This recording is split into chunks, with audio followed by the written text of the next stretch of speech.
ಎಲ್ರಿಗೂ ನಮಸ್ಕಾರ. ಬಹುಶಃ ತುಂಬ ಹಸಿವಾಗುತ್ತಾ ಇದೆಯೇನೋ ಗೊತ್ತಿಲ್ಲ.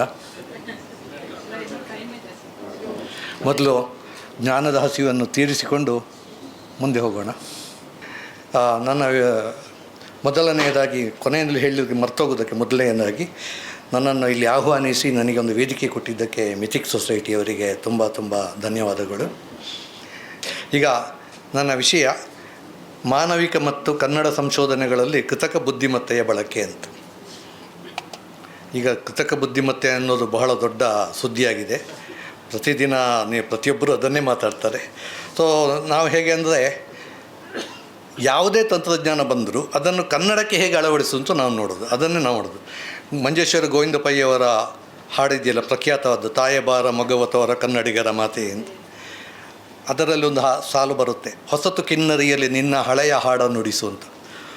ಸೊ ನಾನು ಕಂಪ್ಯೂಟರ್ನಲ್ಲಿ ಕನ್ನಡದ ಬಗ್ಗೆ ಮಾತಾಡ್ತಾ ಇದ್ದಾಗ 25 ವರ್ಷ ಹಿಂದೆ ಅದನ್ನು ಹೇಳ್ತಾ ಇದ್ದೆ, ಈಗಲೂ ಅದನ್ನು ಹೇಳ್ತಿದ್ದೀನಿ. ತಂತ್ರಜ್ಞಾನ ಹೊಸ್ತು ಬಂದಿದೆ, ನಮ್ಮ ಹಳೆ ಭಾಷೆಗೆ ಅದನ್ನು ಹೇಗೆ ಅಳವಡಿಸೋದು ನಾವು ನೋಡೋಣ. ಅದೇ ಈಗ ಉದಾಹರಣೆ ಸಿರಿಭೂವಲಯ ಇರ್ಬೋದು, ಅದನ್ನು ಕೂಡ ನಾವು ಕಂಪ್ಯೂಟರೈಸ್ ಮಾಡ್ಬೋದು. ಕೃತಕ ಬುದ್ಧಿಮತ್ತೆ ಅಂದರೆ ಏನು ಅಂತ ಮೊದಲನೆಯದಾಗಿ ಸ್ವಲ್ಪ ತಾಂತ್ರಿಕ ವಿವರಗಳು ತುಂಬ ಬರ್ತದೆ. ಇದರಲ್ಲಿ ಕಷ್ಟ ಆಗಲಿಕ್ಕಿಲ್ಲ ಅಂತ ಅಂದ್ಕೊಂಡಿದ್ದೀನಿ. ಸಾಧ್ಯವಿದ್ದಷ್ಟು ಸರಳವಾಗಿ ಹೇಳಲಿಕ್ಕೆ ಪ್ರಯತ್ನ ಪಡ್ತೇನೆ. ಮನುಷ್ಯರಂತೆ ಆಲೋಚಿಸುವ, ಕಲಿಯುವ ಮತ್ತು ನಿರ್ಧಾರ ತೆಗೆದುಕೊಳ್ಳುವ ಸಾಮರ್ಥ್ಯವನ್ನು ಕಂಪ್ಯೂಟರ್ ಅಥವಾ ಯಂತ್ರಗಳಿಗೆ ನೀಡುವುದೇ ಕೃತಕ ಬುದ್ಧಿಮತ್ತೆ, ಆರ್ಟಿಫಿಷಿಯಲ್ ಇಂಟೆಲಿಜೆನ್ಸ್. ಈ ಪದವನ್ನು ನಾನು ಮುಂಬೈಯಲ್ಲಿ ಕನ್ನಡ ಸಂಘದ ವತಿಯಿಂದ ನಿತ್ಯ ಜೀವನದಲ್ಲಿ ಕಂಪ್ಯೂಟರ್ ಅನ್ನೋ ಒಂದು ಸಮ್ಮೇಳನವನ್ನು, ವಿಚಾರ ಸಂಕಿರಣವನ್ನು 1997 ಜನವರಿಯಲ್ಲಿ ಆಯೋಜಿಸಿದಾಗ, 97 ಈಗಲ್ಲ, 29 ವರ್ಷ ಹಿಂದೆ, ಆವಾಗ ನಾವು ಇದನ್ನು ಬಳಸಿದ್ವಿ. ಕೃತಕ ಬುದ್ಧಿಮತ್ತೆ ಇದೇನು ಹೊಸ ಪದ ಅಲ್ಲ. ಕೆಲವರು ಇತ್ತೀಚೆಗೆ ಅದೇನೇನೋ ಯಾಂಬು ಗಿಂಬು ಅಂತೆಲ್ಲ ಮಾಡ್ತಾರೆ, ಅಗತ್ಯ ಇಲ್ಲ. ಕೃತಕ ಬುದ್ಧಿಮತ್ತೆ 30 ವರ್ಷದಿಂದ ನಾವು ಬಳಸ್ತಾ ಇದ್ದೀವಿ. ಅದು ಹೇಗೆ ಕೆಲಸ ಮಾಡ್ತದೆ? ಅದು ಸ್ವಂತ ಅನುಭವದಿಂದ ಕಲಿಯುತ್ತದೆ ಮತ್ತು ಹೊಸ ಸನ್ನಿವೇಶಗಳಿಗೆ ಹೊಂದಿಕೊಳ್ಳುತ್ತದೆ. ಅದು ಹೇಗೆ ಕೆಲಸ ಮಾಡ್ತದೆ ಅಂದರೆ, ದತ್ತಾಂಶ ಅಂದರೆ ಡಾಟಾಬೇಸಿಂದ ಕಲಿತದೆ. ಒಂದು ಹ್ಯೂಜ್ ಕಾರ್ಪಸ್ ಅಂತ ಇದೆ, ಕಣಜ ಬೇಕಾದಕ್ಕೆ, ಪಠ್ಯ ಕಣಜ, ಆಡಿಯೋ ವಿಡಿಯೋ ಎಲ್ಲ ಕಾರ್ಪಸ್ ಇದೆಯಲ್ಲ, ಅದರಿಂದ ಅದು ಕಲ್ತ್ಕೊಂಡು ಮಾಡ್ತದೆ. ಆಮೇಲೆ ತಪ್ಪು ಮಾಡಿದರೆ ಅದು ತಿದ್ದುಕೊಳ್ತದೆ, ತಾನಾಗಿ ತಿದ್ದಿಕೊಂಡು. ಅದು ಫೀಡ್ಬ್ಯಾಕ್ ಅಂತ ಇರ್ತದೆ. ಅದಕ್ಕೆ ಪ್ರಮುಖ ವಿಧಗಳು: ಪಠ್ಯ ವಿಶ್ಲೇಷಣೆ. ನೀವೊಂದು ಪಠ್ಯ ಕೊಟ್ಟರೆ ಅದನ್ನು ವಿಶ್ಲೇಷಣೆ ಮಾಡಿ ಹೇಳ್ತದೆ. ಉದಾಹರಣೆಗೆ ನೀವು ಚಾಟ್ ಜಿ ಪಿ ಟಿ ಕೇಳಿರ್ಬೋದು, ತುಂಬ ಜನ, ಕನಿಷ್ಠ ಕೆಲವರಾದರೂ ಕೇಳಿರ್ತೀರ. ಅಥವಾ ಗೂಗಲ್ ಜೆಮಿನಿಯ ಜಮನೈ ನಂಗೆ ಗೊತ್ತಿಲ್ಲ, ನಾನು ಜೆಮಿನಿ ಅಂತ ಹೇಳಿದ್ದು. ಕೆಲವರು ಜೆಮಿನಿ ಅಲ್ಲ ಜಮನೈ ಅಂತಾರೆ. ಚಿತ್ರ ಗುರುತಿಸುವಿಕೆ. ಒಂದು ಚಿತ್ರ ಕೊಟ್ಟರೆ ಅದು ಏನು ಅಂತ ಈಗ ಇತ್ತೀಚೆಗೆ ನಾವು ತಲೆ ಕೆಡಿಸ್ಕೊಳ್ಳಿಗ ಇಲ್ಲ. ಯಾವುದಾದ್ರು ಒಂದು ವಸ್ತು, ಒಂದು ಹಕ್ಕಿ, ಉದಾಹರಣೆಗೆ ಹಕ್ಕಿಯ ಫೋಟೋ ತೆಗೆದ, ಈ ಹಕ್ಕಿ ಯಾವುದು ಅಂತ ಗೂಗಲ್ ಜೆಮಿನಿ ಅಥವಾ ಚಾಟ್ ಜಿ ಪಿ ಟಿ ಕೊಟ್ಟರೆ ಅದು ಯಾವುದು ಹಕ್ಕಿ, ಅದೆಲ್ಲ ಕಂಪ್ಲೀಟ್ ಅದೇ ಹೇಳುತ್ತೆ. ಧ್ವನಿ ವಿಶ್ಲೇಷಣೆ. ನಾವು ಹೇಳಿದ್ದನ್ನು ಅರ್ಥ ಮಾಡಿಕೊಂಡು, ಅಂದರೆ ಧ್ವನಿಯಿಂದ ಅದಕ್ಕೆ ಅಂತಂದರೆ ಸ್ಪೀಚ್ ಟು ಟೆಕ್ಸ್ಟ್ ಅಂತಾರಲ್ಲ ಹಾಗೆ. ಅಥವಾ ನಾವು ಹೇಳಿದ್ದನ್ನು, ಈಗ ಕೆಲವರ ಮನೆಗಳಲ್ಲಿ ಇದಿದೆ ಎಂಥದ್ದು, ಗೂಗಲ್ ಹೋಮ್ ಅಥವಾ ಅಮೆಝಾನ್ ಅವರದ್ದು ಅಲೆಕ್ಸಾ ಅಂತ ಬರುತ್ತೆ. Alexa switch on the light ಅಂತ ಹೇಳಿದ್ರೆ ಲೈಟಲ್ಲಿ ಆನ್ ಆಗುತ್ತೆ. ನಮ್ಮನೆ ಇಲ್ಲಿದೆ, ನಾನು ಇಲ್ಲಿಂದ ಬೇಕೇ ನಮ್ಮನೆ ಲೈಟ್ ಆನ್ ಆಫ್ ಮಾಡ್ಬೋದು ಇಂಟರ್ನೆಟ್ ಮೂಲಕ.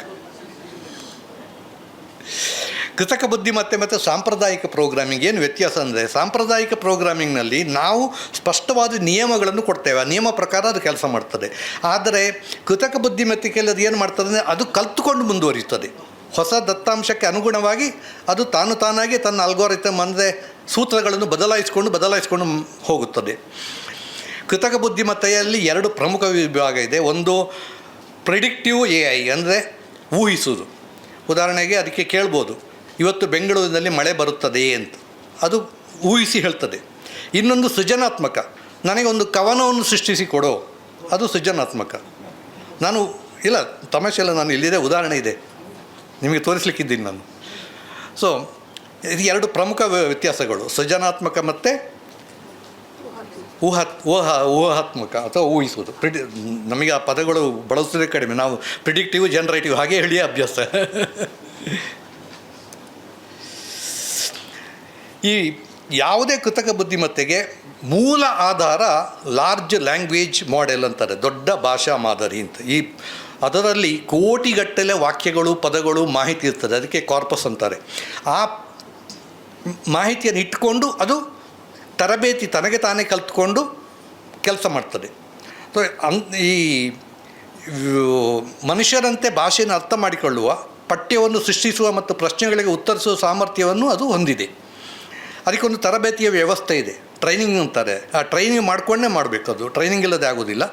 ಕಾರ್ಯವೈಖರಿ ಇದು, ಈ ಉದಾಹರಣೆಗೆ ನೀವು ಸಿರಿಗನ್ನಡಮ್ ಅಂತ ಬಿಟ್ಟರೆ ಗೆಲ್ಗೆ ಅಂತ ಅದುವೇ ಹೇಳುತ್ತೆ.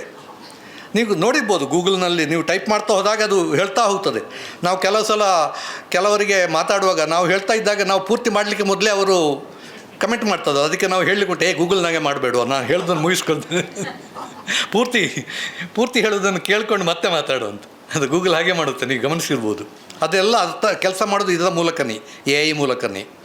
ಈಗಂತೂ Google search is powered by AI. ಹೌದು, ನೀವೊಂದು ಕೊಟ್ಟರೆ ಒಂದು ಪ್ಯಾರಾಗ್ರಾಫ್ ಕೊಡ್ತದೆ. ಈಗ ಬರೀ ಒಂದು ವಾಕ್ಯ ಎಲ್ಲ ಕೊಡೋದು. ಸಂಶೋಧಕರಿಗೆ ಇದರ ಮಹತ್ವ, ಉದಾಹರಣೆಗೆ ಸಾರಾಂಶ. ಒಂದು PhD ಥೀಸಿಸ್ ಅಥವಾ 1000 ಪುಟದ ಒಂದು ಪುಸ್ತಕ ನೀವು ಅದನ್ನು AIಗೆ ಕೊಟ್ಟು ಇದರ ಸಾರಾಂಶ ನನಗೆ 2 ಪುಟದಲ್ಲಿ ಕೊಡು ಅಂದರೆ ಟಕ್ಕಂತ 2 ಪುಟದಲ್ಲಿ ಸಾರಾಂಶ ಕೊಡ್ತದೆ. ಸೊ ನಿಮಗೆ ಸಂಶೋಧಕರಿಗೆ 60 PhD ಥೀಸಿಸ್ಗಳನ್ನು ಓದಿ ಅದರ ಸಾರಾಂಶ ಅರ್ಥ ಮಾಡಿಕೊಂಡು ಮತ್ತಿನ PhD ನೀವು ಮಾಡಬೇಕಿದ್ರೆ ಅದನ್ನೆಲ್ಲ ನೀವು ಅರ್ಧ ಗಂಟೆಯಲ್ಲಿ ಮುಗಿಸ್ಬೋದು. ಸ್ಕ್ಯಾನ್ ಮಾಡಿ ಕೊಟ್ಟರೆ ಆಯಿತು. ಅದು ಏನಂದರೆ ಮಾಹಿತಿ ಅದಕ್ಕೆ ಕೊಡಬೇಕಷ್ಟೇ. ಅನುವಾದ ಅದಂತೂ ಈಗ ನಿಮಗೆ ನೋಡಿರ್ಬೋದು, ಗೂಗಲ್ ಅನುವಾದ ಎಲ್ಲರೂ ಬಳಸ್ತಾ ಇದ್ದಾರೆ. ಕೆಲವು ಸಲ ಎಷ್ಟು ಅಪರಾಧಗಳು ಆಗ್ತದೆ. ಈಗ ಸ್ವಲ್ಪ ಅಲ್ಲ, ತುಂಬ ಸುಧಾರಿಸಿದೆ. ಪ್ರಾರಂಭದಲ್ಲಿ ಒಂದು 10 ವರ್ಷ 5 ವರ್ಷ ಹಿಂದೆ ಎಲ್ಲ do not pass urine here ಅನ್ನೋದು ಇಲ್ಲಿ ಮೂತ್ರ ತೇರ್ಗಡೆಯಾಗಿಲ್ಲ ಅಂತಲ್ಲ ನೀವು ಗಮನಿಸಿರ್ಬೋದು. ಜನ ತಮಾಷೆ ಮಾಡೋದೆಲ್ಲ ತಮಾಷೆ ಅಲ್ಲ, ನಿಜವಾಗಿ ಬರ್ತಾಯಿತ್ತು. ಹಾಗೆ ಇದು I am A little girl ಅನ್ನೋದನ್ನು ನಾನು ಸ್ವಲ್ಪ ಹುಡುಗಿ ಅಂತೆಲ್ಲ ಅನುವಾದ ಮಾಡ್ತಾಯಿತ್ತು. ಈಗ ಅದೆಲ್ಲ ಇಲ್ಲ, ಈಗ ಸರಿಯಾಗಿ ಮಾಡ್ತಾಯಿದೆ. ಆದರೂ ಕೆಲವು ಸಲ 2-3 ಅರ್ಥಗಳಿರುವ ಪದಗಳು ಬಂದಾಗ, ಉದಾಹರಣೆಗೆ ಸ್ಟೇಟ್ ಅನ್ನೋದು ಸ್ಥಿತಿಯೂ ಆಗ್ಬೋದು, ರಾಜ್ಯವೂ ಆಗ್ಬೋದು. ಈಗ ಬಟನ್ ಸ್ವಿಚ್ ಇದೆಯಲ್ಲ, button is on or off. Button state equal to on, button state equal to off. ಅದರ ಬದಲು ಬಟನ್ ಸ್ಟೇಟ್ ಅನ್ನೋದಲ್ಲಿ ಗುಂಡಿ ಸ್ಥಿತಿ, ಬಟನ್ ಅದು ಒಂದು ಗುಂಡಿ, ಅದರ ಸ್ಥಿತಿ. ಅದರ ಬದಲು ಗುಂಡಿ ರಾಜ್ಯ ಅಂತ ಮಾಡಿದ್ರೆ ಹೇಗಿರುತ್ತೆ? ಆ ಥರ ತಪ್ಪುಗಳು ಆಗ್ತದೆ, ಇಲ್ಲ ಅಂತಲ್ಲ. ಸೊ ಅಂಥ ತಪ್ಪುಗಳು ಆದಾಗ ನಾವು ಏನು ಮಾಡಬೇಕು ಅಂದರೆ, ಗೂಗಲ್ಗೆ ಅಲ್ಲಿ ಕೆಳಗಡೆ ಇದೆ ಸಜೆಸ್ಟ್ ಅಂತ, ಅದನ್ನು ಮಾಡಿ ಸರಿ ಮಾಡಬೇಕು. ಉದಾಹರಣೆಗೆ ಮಂಗಮ್ಮನ ಪಲ್ಯ ಅಂತ ಬರ್ತಾಯಿತ್ತು, ಮಂಗಮ್ಮನ ಪಾಳ್ಯ ಹೋಗಿ ಅದನ್ನೆಲ್ಲ ನಾವು ಕೊಟ್ಟು ಸರಿಯಾಗಿದೆ ಈಗ ಸುಮಾರು ಅಂಥದ್ದೆಲ್ಲ. ದತ್ತಾಂಶದ ವಿಶ್ಲೇಷಣೆ, ನಿಮ್ಮ ಸಂಶೋಧನೆಯಲ್ಲಿ ಲೇಖಕರ ಶೈಲಿ ಇದೆಲ್ಲ ನಾನು ಮತ್ತೆ ತೋರಿಸ್ತೀನಿ, ಹೇಗೂ ಇದೆ ನನ್ನಲ್ಲಿ. ಇದು ಟ್ರೈನಿಂಗ್ ಮಾಡೆಲ್. ದೊಡ್ಡ ಭಾಷಾ ಇದಕ್ಕೆ ನಾನು ಇವಾಗಲೇ ಹೇಳಿದಾಗೆ ಅನುವಾದ ತಪ್ಪಾಗಿದ್ದರೆ ನಾವು ಅದಕ್ಕೆ ಸರಿಯಾಗಿ ಕೊಡೋದು, ಅದು ಟ್ರೈನಿಂಗ್ ಮಾಡೋದು ಹೇಗೆ ಅಂತ ತರಬೇತಿಯ ಮಾದರಿ. ದೊಡ್ಡ ಭಾಷಾ ಮಾದರಿ ಸೃಜನಾತ್ಮಕವಾಗಿ, ಅದೇ ನಾನು ಹೇಳಿದ್ನಲ್ಲ, ಸೃಜನಾತ್ಮಕ ಮತ್ತು ಊಹಾತ್ಮಕ. ಸೃಜನಾತ್ಮಕದಲ್ಲಿ ಹೇಗೆ ಅಂದರೆ, ಮೊದಲು ತರಬೇತಿ, ಅಗಾಧವಾದ ಮಾಹಿತಿಯನ್ನು ಬಳಸಿ ಅದು ಅರ್ಥ ಮಾಡಿಕೊಳ್ತದೆ. ಆಮೇಲೆ ಪದ ವಿಂಗಡಣೆ, ಇದು ಬಹಳ ಮುಖ್ಯ. ನಮಗೆ ಇಂಗ್ಲೀಷ್ನಲ್ಲಿ ಆದರೆ ಒಂದೊಂದು ಪದ, ನಮಗೆ ಭಾರತದ ಕನ್ನಡ ಭಾಷೆಗೆ ಹಾಗಲ್ಲ. ಬಹುಪಯೋಗಿ ಅಂದರೆ ಅದು ಬಹುಪಯೋಗವಾಗಿದೆ, ಈ ಥರ ಎಲ್ಲ ಸಂಧಿ ವಿಂಗಡಣೆ ಎಲ್ಲ ಬರ್ತದಲ್ಲ, ಅದನ್ನೆಲ್ಲ ಮಾಡಿಕೊಂಡು ಅದೆಲ್ಲ ಮಾಡಿ ಆಗಿದೆ ಈಗ ಕನ್ನಡಕ್ಕೆ. ಅದು ಕೂಡ ಎಲ್ಲರೂ ಮಾಡಿದ್ದಾರೆ. ದುರದೃಷ್ಟವತ್ತು ಇದನ್ನು ಮಾಡಿದವರು ಮೈಕ್ರೋಸಾಫ್ಟು, ಗೂಗಲು, ChatGPT ಇಂಥವ್ರು ಕಮರ್ಷಿಯಲ್ಲು. ನಮ್ಮ ಸರ್ಕಾರದವರು ತುಂಬ ಹಿಂದೆ ಇದ್ದಾರೆ. ಈಗಷ್ಟೇ ಕೇಂದ್ರ ಸರ್ಕಾರದವು ಅದು ಕೃತಕ ಬುದ್ಧಿಮತ್ತೆಗೆ ನೀತಿ ನಿಯಮ ಮಾಡೋದು ಅದೆಲ್ಲ. ನಾನು ಹೋಗಿದ್ದೆ ಒಂದೆರಡು ಸಭೆಗಳಿಗೆ, ನಾವೆಲ್ಲ ಸುಮಾರೆಲ್ಲ ಮಾಹಿತಿ ಕೊಟ್ಟಿದ್ದೇವೆ. ಅದು ತುಂಬ ಇದು ಯಾವಾಗಲೂ ಆಗಬೇಕಿತ್ತು, ಯಾವಾಗಲೂ ಹಾಗೆ ಸರ್ಕಾರ ಹಿಂದೆ ಬರೋದು ಗೊತ್ತಲ್ಲ. ಪ್ರಾಂಪ್ಟ್ ಇಂಜಿನಿಯರಿಂಗ್, ಈ ಪ್ರಾಂಪ್ಟ್ ಇಂಜಿನಿಯರಿಂಗ್ ಅಂದರೆ ಏನಂದರೆ, ಈ AIಗೆ ಅಥವಾ ಕೃತಕ ಬುದ್ಧಿಮತ್ತೆಗೆ ChatGPT ಇರ್ಬೋದು, ಗೂಗಲ್ ಜೆಮಿನಿ ಇರ್ಬೋದು, ಯಾವುದೇ ಇರ್ಬೋದು, ಅದಕ್ಕೆ ನಾವು ಪ್ರಶ್ನೆ ಏನು ಕೊಡ್ತೇವೆ ಅಥವಾ ಏನು ಆಜ್ಞೆ ಕೊಡ್ತೇವೆ ಅದಕ್ಕೆ ಸರಿಯಾಗಿ ಅದು ಕೆಲಸ ಮಾಡ್ತದೆ. ನಾವು ಸರಿಯಾಗಿ ಆಜ್ಞೆ ಕೊಡೋದಿದ್ದರೆ ಅದು ತಪ್ಪು. ಅದಕ್ಕೆ ಈ ನಮ್ಮ ಕಂಪ್ಯೂಟರ್ ಭಾಷೆಯಲ್ಲಿ ಗಾರ್ಬೇಜ್ ಇನ್ ಗಾರ್ಬೇಜ್ ಔಟ್ ಅಂತಾರೆ. ಸೊ ನೀವು ತಪ್ಪು ಏನು ಹೇಳಿದರೆ ತಪ್ಪಾಗಿ ಮಾಡ್ತದೆ. ಅಥವಾ ಪೂರ್ತಿ ವಿವರ ಕೊಡೋದಿದ್ದರೆ ಅರೆ ಕೆಲಸ ಮಾಡ್ತದೆ. ನನಗೆ ಇಂಗ್ಲೀಷಿನದ್ದು ಒಂದು ಪಠ್ಯ 10 ಪುಟವನ್ನು ಕೊಟ್ಟು ಇದನ್ನು ನನಗೆ ವಾಕ್ಯ ಅನುವಾದ ಮಾಡಿ, ಇದನ್ನು ನನಗೆ ಕನ್ನಡಕ್ಕೆ ಅನುವಾದ ಮಾಡಿಕೊಡು ಅಂದರೆ, ಅದು ಅಲ್ಲಿ ಒಂದು ಪ್ಯಾರಾಗ್ರಾಫಲ್ಲಿ 10 ವಾಕ್ಯ ಇದ್ದರೆ, ಇಲ್ಲಿ ಒಂದು ಅನುವಾದದಲ್ಲಿ ಒಂದು ಪ್ಯಾರಾಗ್ರಾಫ್ನಲ್ಲಿ 4 ವಾಕ್ಯ ಇರ್ತದೆ. ಇಲ್ಲ, ಇದು ಈ ಥರ ಆಗಲ್ಲ. ನನಗೆ ಪ್ರತಿ ವಾಕ್ಯದ್ದು ಇಂಗ್ಲೀಷ್ ಕನ್ನಡ ಅನುವಾದ ಬೇಕು ಅಂತ ಹೇಳಿದ್ರೆ, ಇಂಗ್ಲೀಷ್ನ ಒಂದು ವಾಕ್ಯ, ಕನ್ನಡ ಒಂದು ವಾಕ್ಯ, ಇಂಗ್ಲೀಷ್ನ ಒಂದು ವಾಕ್ಯ, ಕನ್ನಡ ಒಂದು ವಾಕ್ಯ, ಹಾಗೆ ಕೊಡ್ತದೆ. ಮತ್ತೆ ಪುನಃ ಅದಕ್ಕೆ ಹೇಳಬೇಕು, ಇಂಗ್ಲೀಷ್ನ ವಾಕ್ಯ ಕೊಡಬೇಡಪ್ಪ, ಕನ್ನಡದ್ದು ಮಾತ್ರ ಕೊಡು ಅಂತ, ಮತ್ತೆ ಕನ್ನಡದ ಕೊಡು. ಹಾಗೆ ನಾವು ಅದಕ್ಕೆ ಹೇಳ್ತಾ ಹೋಗಬೇಕು. ಅದಕ್ಕೆ ಒಂದೇ ಸಲ ನಾವು ಎಲ್ಲವನ್ನು ಒಟ್ಟಿಗೆ ಹೇಳಿದರೆ ಸರಿಯಾಗಿ ಮಾಡ್ತದೆ. ಇದಕ್ಕೆ ನಾವು ಹೇಳೋದು ಪ್ರಾಂಪ್ಟ್ ಇಂಜಿನಿಯರಿಂಗ್ ಅಂದರೆ ಯಾವ ರೀತಿ ಪ್ರಶ್ನೆ ಕೇಳಬೇಕು ಅದನ್ನು ನಾವು ಕಲ್ತ್ಕೊಂಡು ಮಾಡಬೇಕು. ಪುಸ್ತಕಗಳೇ ಬಂದಿವೆ ಪ್ರಾಂಪ್ಟ್ ಇಂಜಿನಿಯರಿಂಗ್ ಬಗ್ಗೆ ದೊಡ್ಡದು ಬೇರೆ ಬೇರೆ ವಿಷಯಗಳು. ಉದಾಹರಣೆಗೆ ಚಾರ್ಟೆಡ್ ಅಕೌಂಟೆಂಟ್ಗಳಿಗೆ, ಲಾಯರ್ಗಳಿಗೆ, ವಿಜ್ಞಾನಿಗಳಿಗೆ, ಕನ್ನಡ ಸಂಶೋಧಕರಿಗೆ, ಮಾನವಿಕ ಕ್ಷೇತ್ರದಲ್ಲಿ ಕೆಲಸ ಮಾಡುವವರಿಗೆ, ಬೇರೆ ಬೇರೆ ಕ್ಷೇತ್ರದಲ್ಲಿ ಕೆಲಸ ಮಾಡುವವರಿಗೆ ಬೇರೆ ಬೇರೆ ಪ್ರಾಂಪ್ಟ್ಗಳು ಯಾವ ರೀತಿ ಕೊಡಬೇಕು ಪುಸ್ತಕಗಳೇ ಬಂದಿವೆ. ಈ ಉದಾಹರಣೆ, ಸಣ್ಣ ಒಂದು ಉದಾಹರಣೆ ಇಲ್ಲೇ ನಾನು ಬರೆದಿದ್ದೇನೆ. ಅಡುಗೆ ಮಾಡೋದು ಹೇಗೆ ಅಂತ ಕೇಳಿದರೆ ಏನಾದರೂ ಬೇಕಾದ್ರೂ ಕೊಡ್ಬೋದು. ಅದರ ಬದಲಿಗೆ ನನ್ನ ಹತ್ತಿರ ಕೇವಲ ಆಲೂಗಡ್ಡೆ ಮತ್ತು ಈರುಳ್ಳಿ ಇದೆ, 10 ನಿಮಿಷದಲ್ಲಿ ಮಾಡಬಹುದಾದ ಒಂದು ದಕ್ಷಿಣ ಭಾರತದ ಶೈಲಿಯ ತಿಂಡಿಯ ತಯಾರಿಯ ವಿಧಾನ ಹೇಳು. ಆವಾಗ ಅದು ಸರಿಯಾಗಿ ಹೇಳ್ತದೆ. ಆಲೂಗಡ್ಡೆ ಮತ್ತು ಈರುಳ್ಳಿ ಉಪಯೋಗಿಸಿಕೊಂಡು ಮಾಡುವಂತಹ ಒಂದು ಅಡಿಗೆ, ಅದು ದಕ್ಷಿಣ ಭಾರತ ಶೈಲಿಯಲ್ಲಿ ಅದು ಹೇಳ್ತದೆ. ನೀವು ಮಾಡಿ ನೋಡಿಬೇಕಿದೆ. ಪ್ರಾಂಪ್ಟ್ ಇಂಜಿನಿಯರಿಂಗು ನೋಡಿ ಏನು ಇದು, ಮತ್ತೆ ಇದು ಅದು ಹೇಗೆ ಅಂತ ನನಗೆ ಗೊತ್ತಿದ್ದಂತೆ ಇದು ಸಂಪೂರ್ಣ ರೆಕಾರ್ಡ್ ಆಗ್ತಾ ಇದೆ. ಆಮೇಲೆ ಯೂಟ್ಯೂಬಲ್ಲಿ ಸಿಗುತ್ತೆ ಪೂರ್ತಿ. ಕೆಲಸದ ವಿವರ, ಪ್ರಾಂಪ್ಟ್ ವಿನ್ಯಾಸ, ಅದು ಯಾವುದು ಹೇಗೆ ಅಂತ ಅದು ಸರಿಯಾಗಿ ಅದನ್ನು ಬಳಸಿ ನೋಡಬೇಕು. ಅದು ಬಳಸಿ ನೋಡಿ ಮತ್ತೆ ಸುಧಾರಣೆ, ಅದು ಸೈಕ್ಲಿಕ್ ಮಾಡಿ ಇಟರೇಟಿವ್ ಅಂತಾರೆ, ಸರಿಯಾಗ್ತದೆ. ಮಾನವಿಕ ಸಂಶೋಧನೆಯಲ್ಲಿ ಕೃತಕ ಬುದ್ಧಿಮತ್ತೆ, ಇದು ನಾನು ಹೆಚ್ಚು ಕೆಲಸ ಮಾಡಲಿಲ್ಲ ಈ ಕ್ಷೇತ್ರದಲ್ಲಿ. ನಾನು ಸುಮ್ಮನೆ ಸ್ವಲ್ಪ ಇಂಟರ್ನೆಟ್ಟೆಲ್ಲ ನೋಡಿ ತಡಕಾಡಿ ಒಂದು ಸ್ಲೈಡ್ ಮಾಡಿದ್ದೇನೆ, ಈ ಥರ ಮಾಡ್ಬೋದು ಅಂತ. ಅಂದಹಾಗೆ ಇಲ್ಲಿ PhD ಮಾಡುವವರು ಯಾರಾದರೂ ಇದ್ದೀರಾ? ಕೈ ಎತ್ತಿ. ಭಾಳ ಸಂತೋಷ, ತುಂಬ. ಕನ್ನಡದಲ್ಲಿ ಮಾಡ್ತಿದ್ದೀರಾ? ಯಾವ ಇದರಲ್ಲಿ? Super, first class. ನನಗೆ ಭಾಳ ಖುಷಿ ಆಯಿತು.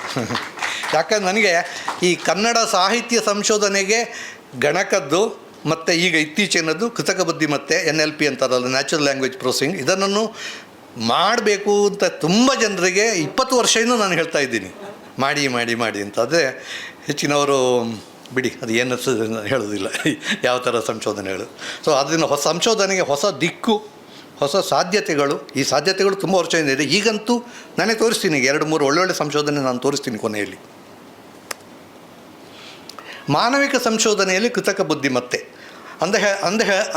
ನಾನು ಹೇಳಿದಾಗೆ ಈ ಸ್ಲೈಡು ಸಂಪೂರ್ಣ ಗೂಗಲ್ ಜೆಮಿನಿಯೇ ಕೊಟ್ಟಿದ್ದು, ಏನೇನು ಮಾಡ್ಬೋದು ಅಂತ.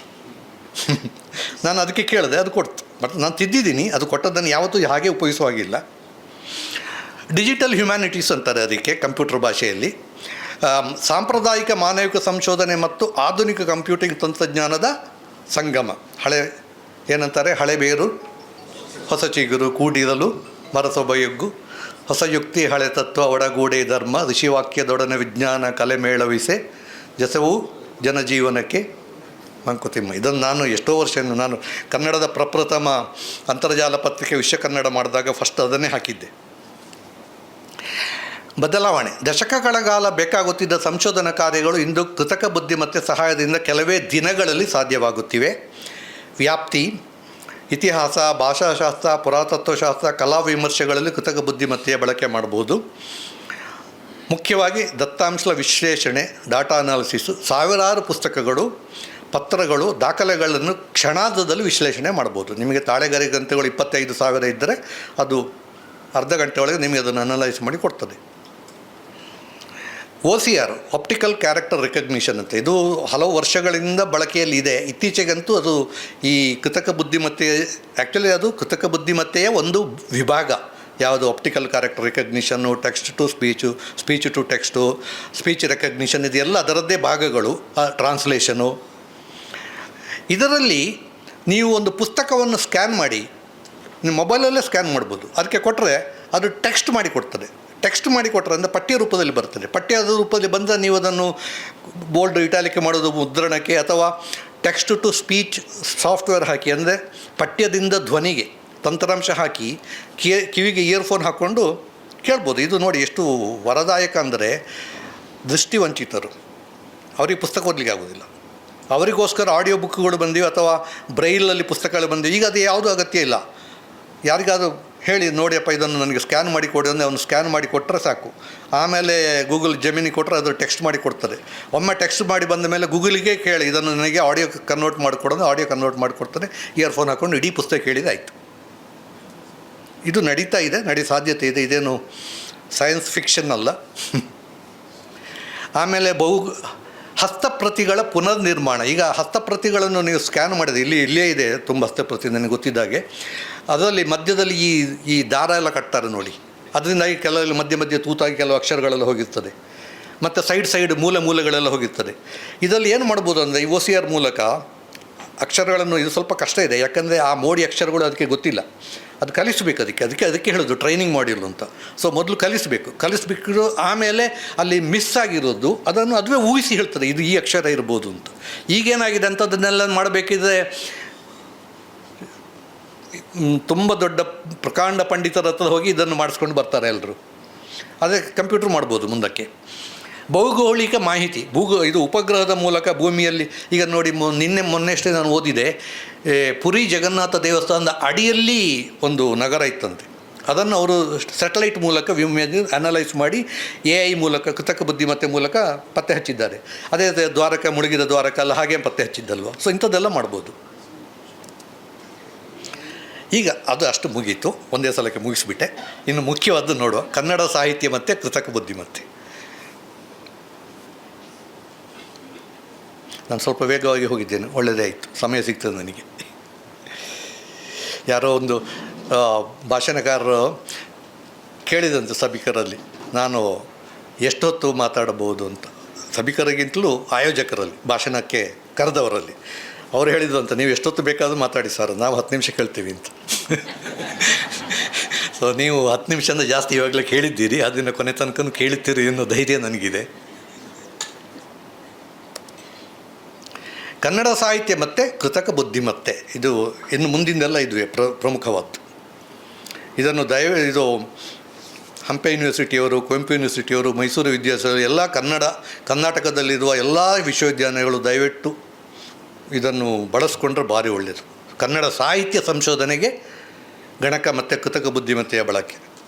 ಈಗೇನಾಗಿದೆ, ಅವರು ಯಾರನ್ನಾದ್ರು ಕೇಳಿದೆ, ನಾವು ಮಾಡ್ತಿದ್ದೀವಿ ಸರ್, ನಾವು ನುಡಿಯಲ್ಲಿ ಇಲ್ಲ ಬರಹದಲ್ಲಿ ಟೈಪ್ ಮಾಡ್ತಿದ್ದೀವಿ ಅಂತ. ನುಡಿಯಲ್ಲಿ ಬರಹದಲ್ಲಿ ಥೀಸಿಸ್ ಟೈಪ್ ಮಾಡಿದ್ರೆ ಆಗೋಯ್ತು ಅಂದ್ಕೊಂಡಿದ್ದಾರೆ. ಅದಲ್ಲ, ನ್ಯಾಚುರಲ್ ಲ್ಯಾಂಗ್ವೇಜ್ ಪ್ರೊಸೆಸಿಂಗ್ ಅಂದರೆ ಸಹಜ ಭಾಷಾ ಸಂಸ್ಕರಣೆ ಅಂತ, ಅದು ತೋರಿಸ್ತೀನಿ ಈಗ ನಾನು. ಅದನ್ನು ಮಾಡಬೇಕಾಗಿದೆ. ಅದು ಹೇಗೆ ಏನು ಅಂತೆಲ್ಲ ನೋಡೋಣ. ಇಲ್ಲಿ ಸೃಜನಾತ್ಮಕ ಕೃತಕ ಬುದ್ಧಿಮತ್ತೆಯ ಬಳಕೆ ಸ್ವಲ್ಪ ಜಾಸ್ತಿ. ಪಠ್ಯ, ಚಿತ್ರ, ಸಂಗೀತ, ವಿಡಿಯೋ ಇತ್ಯಾದಿ ತಯಾರಿ. ನಿಮಗೆ ಗೊತ್ತಿದೆಯೋ ಇಲ್ಲೋ, ಒಂದು ಪೂರ್ತಿ ಪ್ರಮಾಣದ 2 ಗಂಟೆಯ ಕನ್ನಡ ಸಿನಿಮಾವೊಂದನ್ನು ಕೃತಕ ಬುದ್ಧಿಮತ್ತೆ ಬಳಸಿ ತಯಾರಿಸಿದ್ದಾರೆ. ಆ ಥಿಯೇಟ್ರಲ್ಲಿ 2 ದಿನವೋ 3 ದಿನವೋ ಇತ್ತೋ, ಅಷ್ಟು ಇರಲಿಲ್ಲ ಏನೋ ಗೊತ್ತಿಲ್ಲ.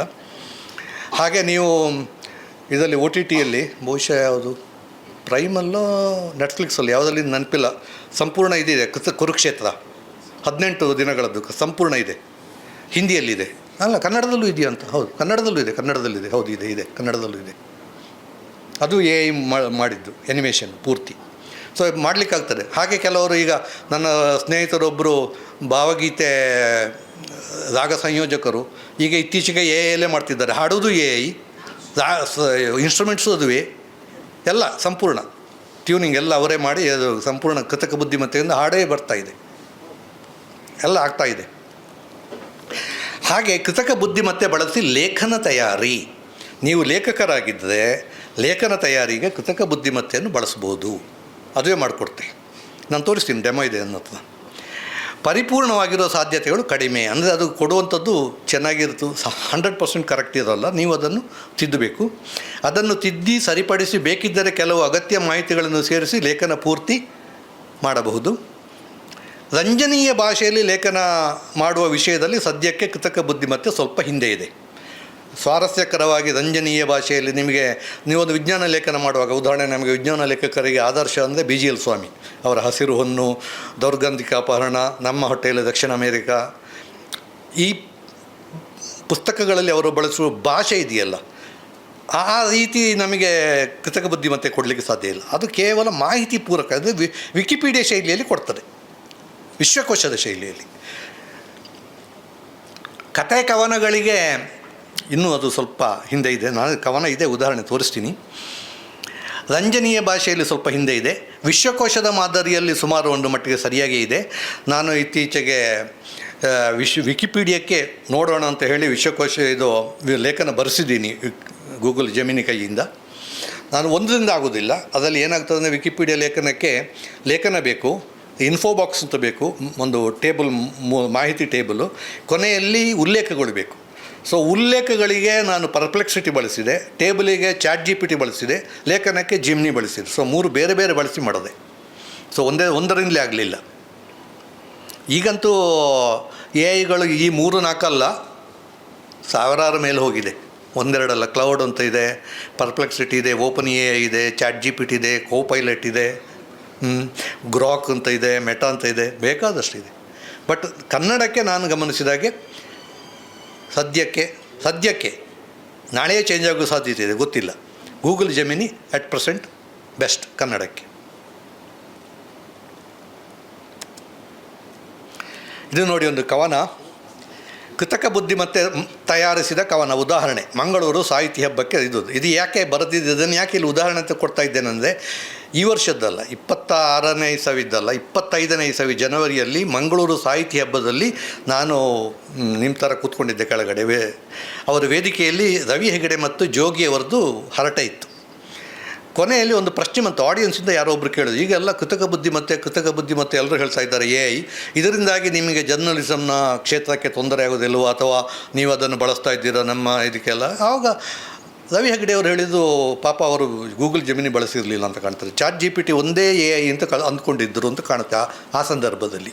ಅಥವಾ ChatGPT ಮಾತ್ರ ಕನ್ನಡಕ್ಕೆ ಟ್ರೈ ಮಾಡಿದ್ದಾರೆ ಅವರು ಹೇಳಿದ್ದು, ಇಲ್ಲ ChatGPTಗೆ ಕನ್ನಡ ಗೊತ್ತೇ ಇಲ್ಲ, ಅದು ಕನ್ನಡ ಸರಿ ಮಾಡೋದಿಲ್ಲ, ಏನು ತೊಂದರೆ ಇಲ್ಲ ಸದ್ಯಕ್ಕೆ ಅಂದರು. ಸೊ ನಾನೇನು ಮಾಡಿದೆ, ನನ್ನ ಮೊಬೈಲ್ ತೆಗೆದೆ, ಗೂಗಲ್ ಜೆಮಿನಿಗೆ ಮಂಗಳೂರು ಸಾಹಿತ್ಯ ಹಬ್ಬಕ್ಕೆ ಒಂದು ಕವನ ಕೊಡು ಅಂತ ಹೇಳಿದೆ. ಅದು ಟಕ್ ಅಂತ ಕೊಡ್ತು. ನಾನು ಮೈಕ್ ತಗೊಂಡು ಹೇಳಿದೆ, ನೋಡಿ ಸ್ವಾಮಿ, ನೀವು ಹೇಳಿದ್ದೀರಿ ChatGPTಗೆ, ಗೂಗಲ್ ಜೆಮಿನಿ ನೀವು ಪ್ರಯತ್ನ ಮಾಡಬೇಕಿತ್ತು. ಗೂಗಲ್ ಜೆಮಿನಿ ಕನ್ನಡಕ್ಕೆ ಸದ್ಯಕ್ಕೆ ಚೆನ್ನಾಗಿದೆ, ನೋಡಿ ಇದೇ ಕವನ ನೋಡಿ ನಾನು ಮಾಡಿದ್ದು ಅಂತ ಓದಿ ಹೇಳಿದೆ. ಅದನ್ನು ಇನ್ನು ಏನು ಕೇಳಿದ್ದೇನೆ ನಾನು ಗೂಗಲ್ ಜೆಮಿನಿಗೆ, ಮಂಗಳೂರು ಸಾಹಿತ್ಯ ಹಬ್ಬದ ಬಗ್ಗೆ ಜೋಗಿಯವರ ಶೈಲಿಯಲ್ಲಿ ಒಂದು ಕವನ ಕೊಡು ಅಂತ. ಅವರಲ್ಲೇ ಗೊತ್ತಿದ್ವಲ್ಲ. ಸೊ ಅದನ್ನು ನೋಡಿದ ಜೋಗಿಯವರ ಇದನ್ನು ಕೇಳಿಕೊಂಡು, ಪರವಾಗಿಲ್ಲ ಸದ್ಯಕ್ಕೆ ನಾನು ಸೇಫು ಅಂದು. ಪೂರ್ತಿ ಅವರ ಹಾಗೆ ಇಲ್ಲ. ಆಮೇಲೆ ಇನ್ನೊಂದು ನೋಡಿ ಉದಾಹರಣೆ, ಇದೊಂದು ಫೋಟೋ ನೋಡಿ, ಇದು ನಾನೇ ತೆಗೆದಿದ್ದು. ನನ್ನ ಇನ್ನೊಂದು ಟ್ಯಾಲೆಂಟು, ಪ್ರತಿಭೆ, ಅದು ಫೋಟೋಗ್ರಫಿ. ಅದರಲ್ಲಿ ಇದು ನಾನೇ ತೆಗೆದದ್ದು, ಮೊಬೈಲಲ್ಲಿ ತೆಗೆದು ಫೋಟೋ ಇದು. ಈ ಫೋಟೋವನ್ನು ಗೂಗಲ್ ಜೆಮಿನಿ ಕೊಟ್ಟು, ಈ ಫೋಟೋಕ್ಕೆ ನಿಮ್ಮ ಪತ್ರಿಕೆಗಳಲ್ಲಿ ಬರುತ್ತಲ್ಲ ಚಿತ್ರಕವನ ಸ್ಪರ್ಧೆ, ಫೋಟೋ ಸ್ಪರ್ಧೆ, ಆ ಥರ ಈ ಫೋಟೋಗೆ ಒಂದು ಕವನ ಕೊಡು ಅಂತ ಕೇಳೋದು. ನೋಡಿ, ಅದು ಕೊಟ್ಟ ಕವನ ಅಲ್ಲೇ ಇದೆ.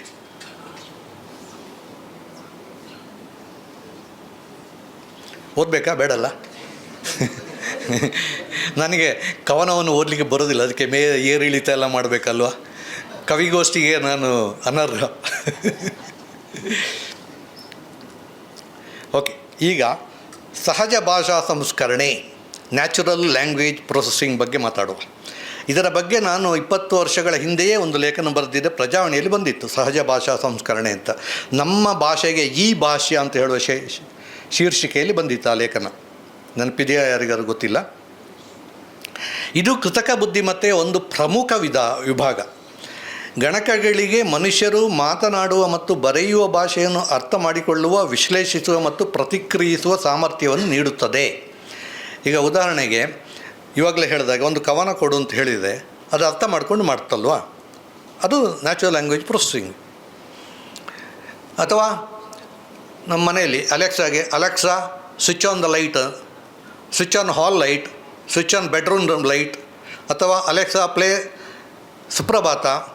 ಹೀಗೆ ನನ್ನ ಮೊಮ್ಮಗನಿಗೆ, ಅವನಿಗೆ ಹಾಡುಗಳೆಲ್ಲ ಬರ್ತಾನೆ. ನಾವು ಅಲೆಕ್ಸಾ ಅಂತ ಹೇಳಿಲ್ಲ, ಈಕೋ ಅಂತ ಚೇಂಜ್ ಮಾಡಿದ್ದೇವೆ.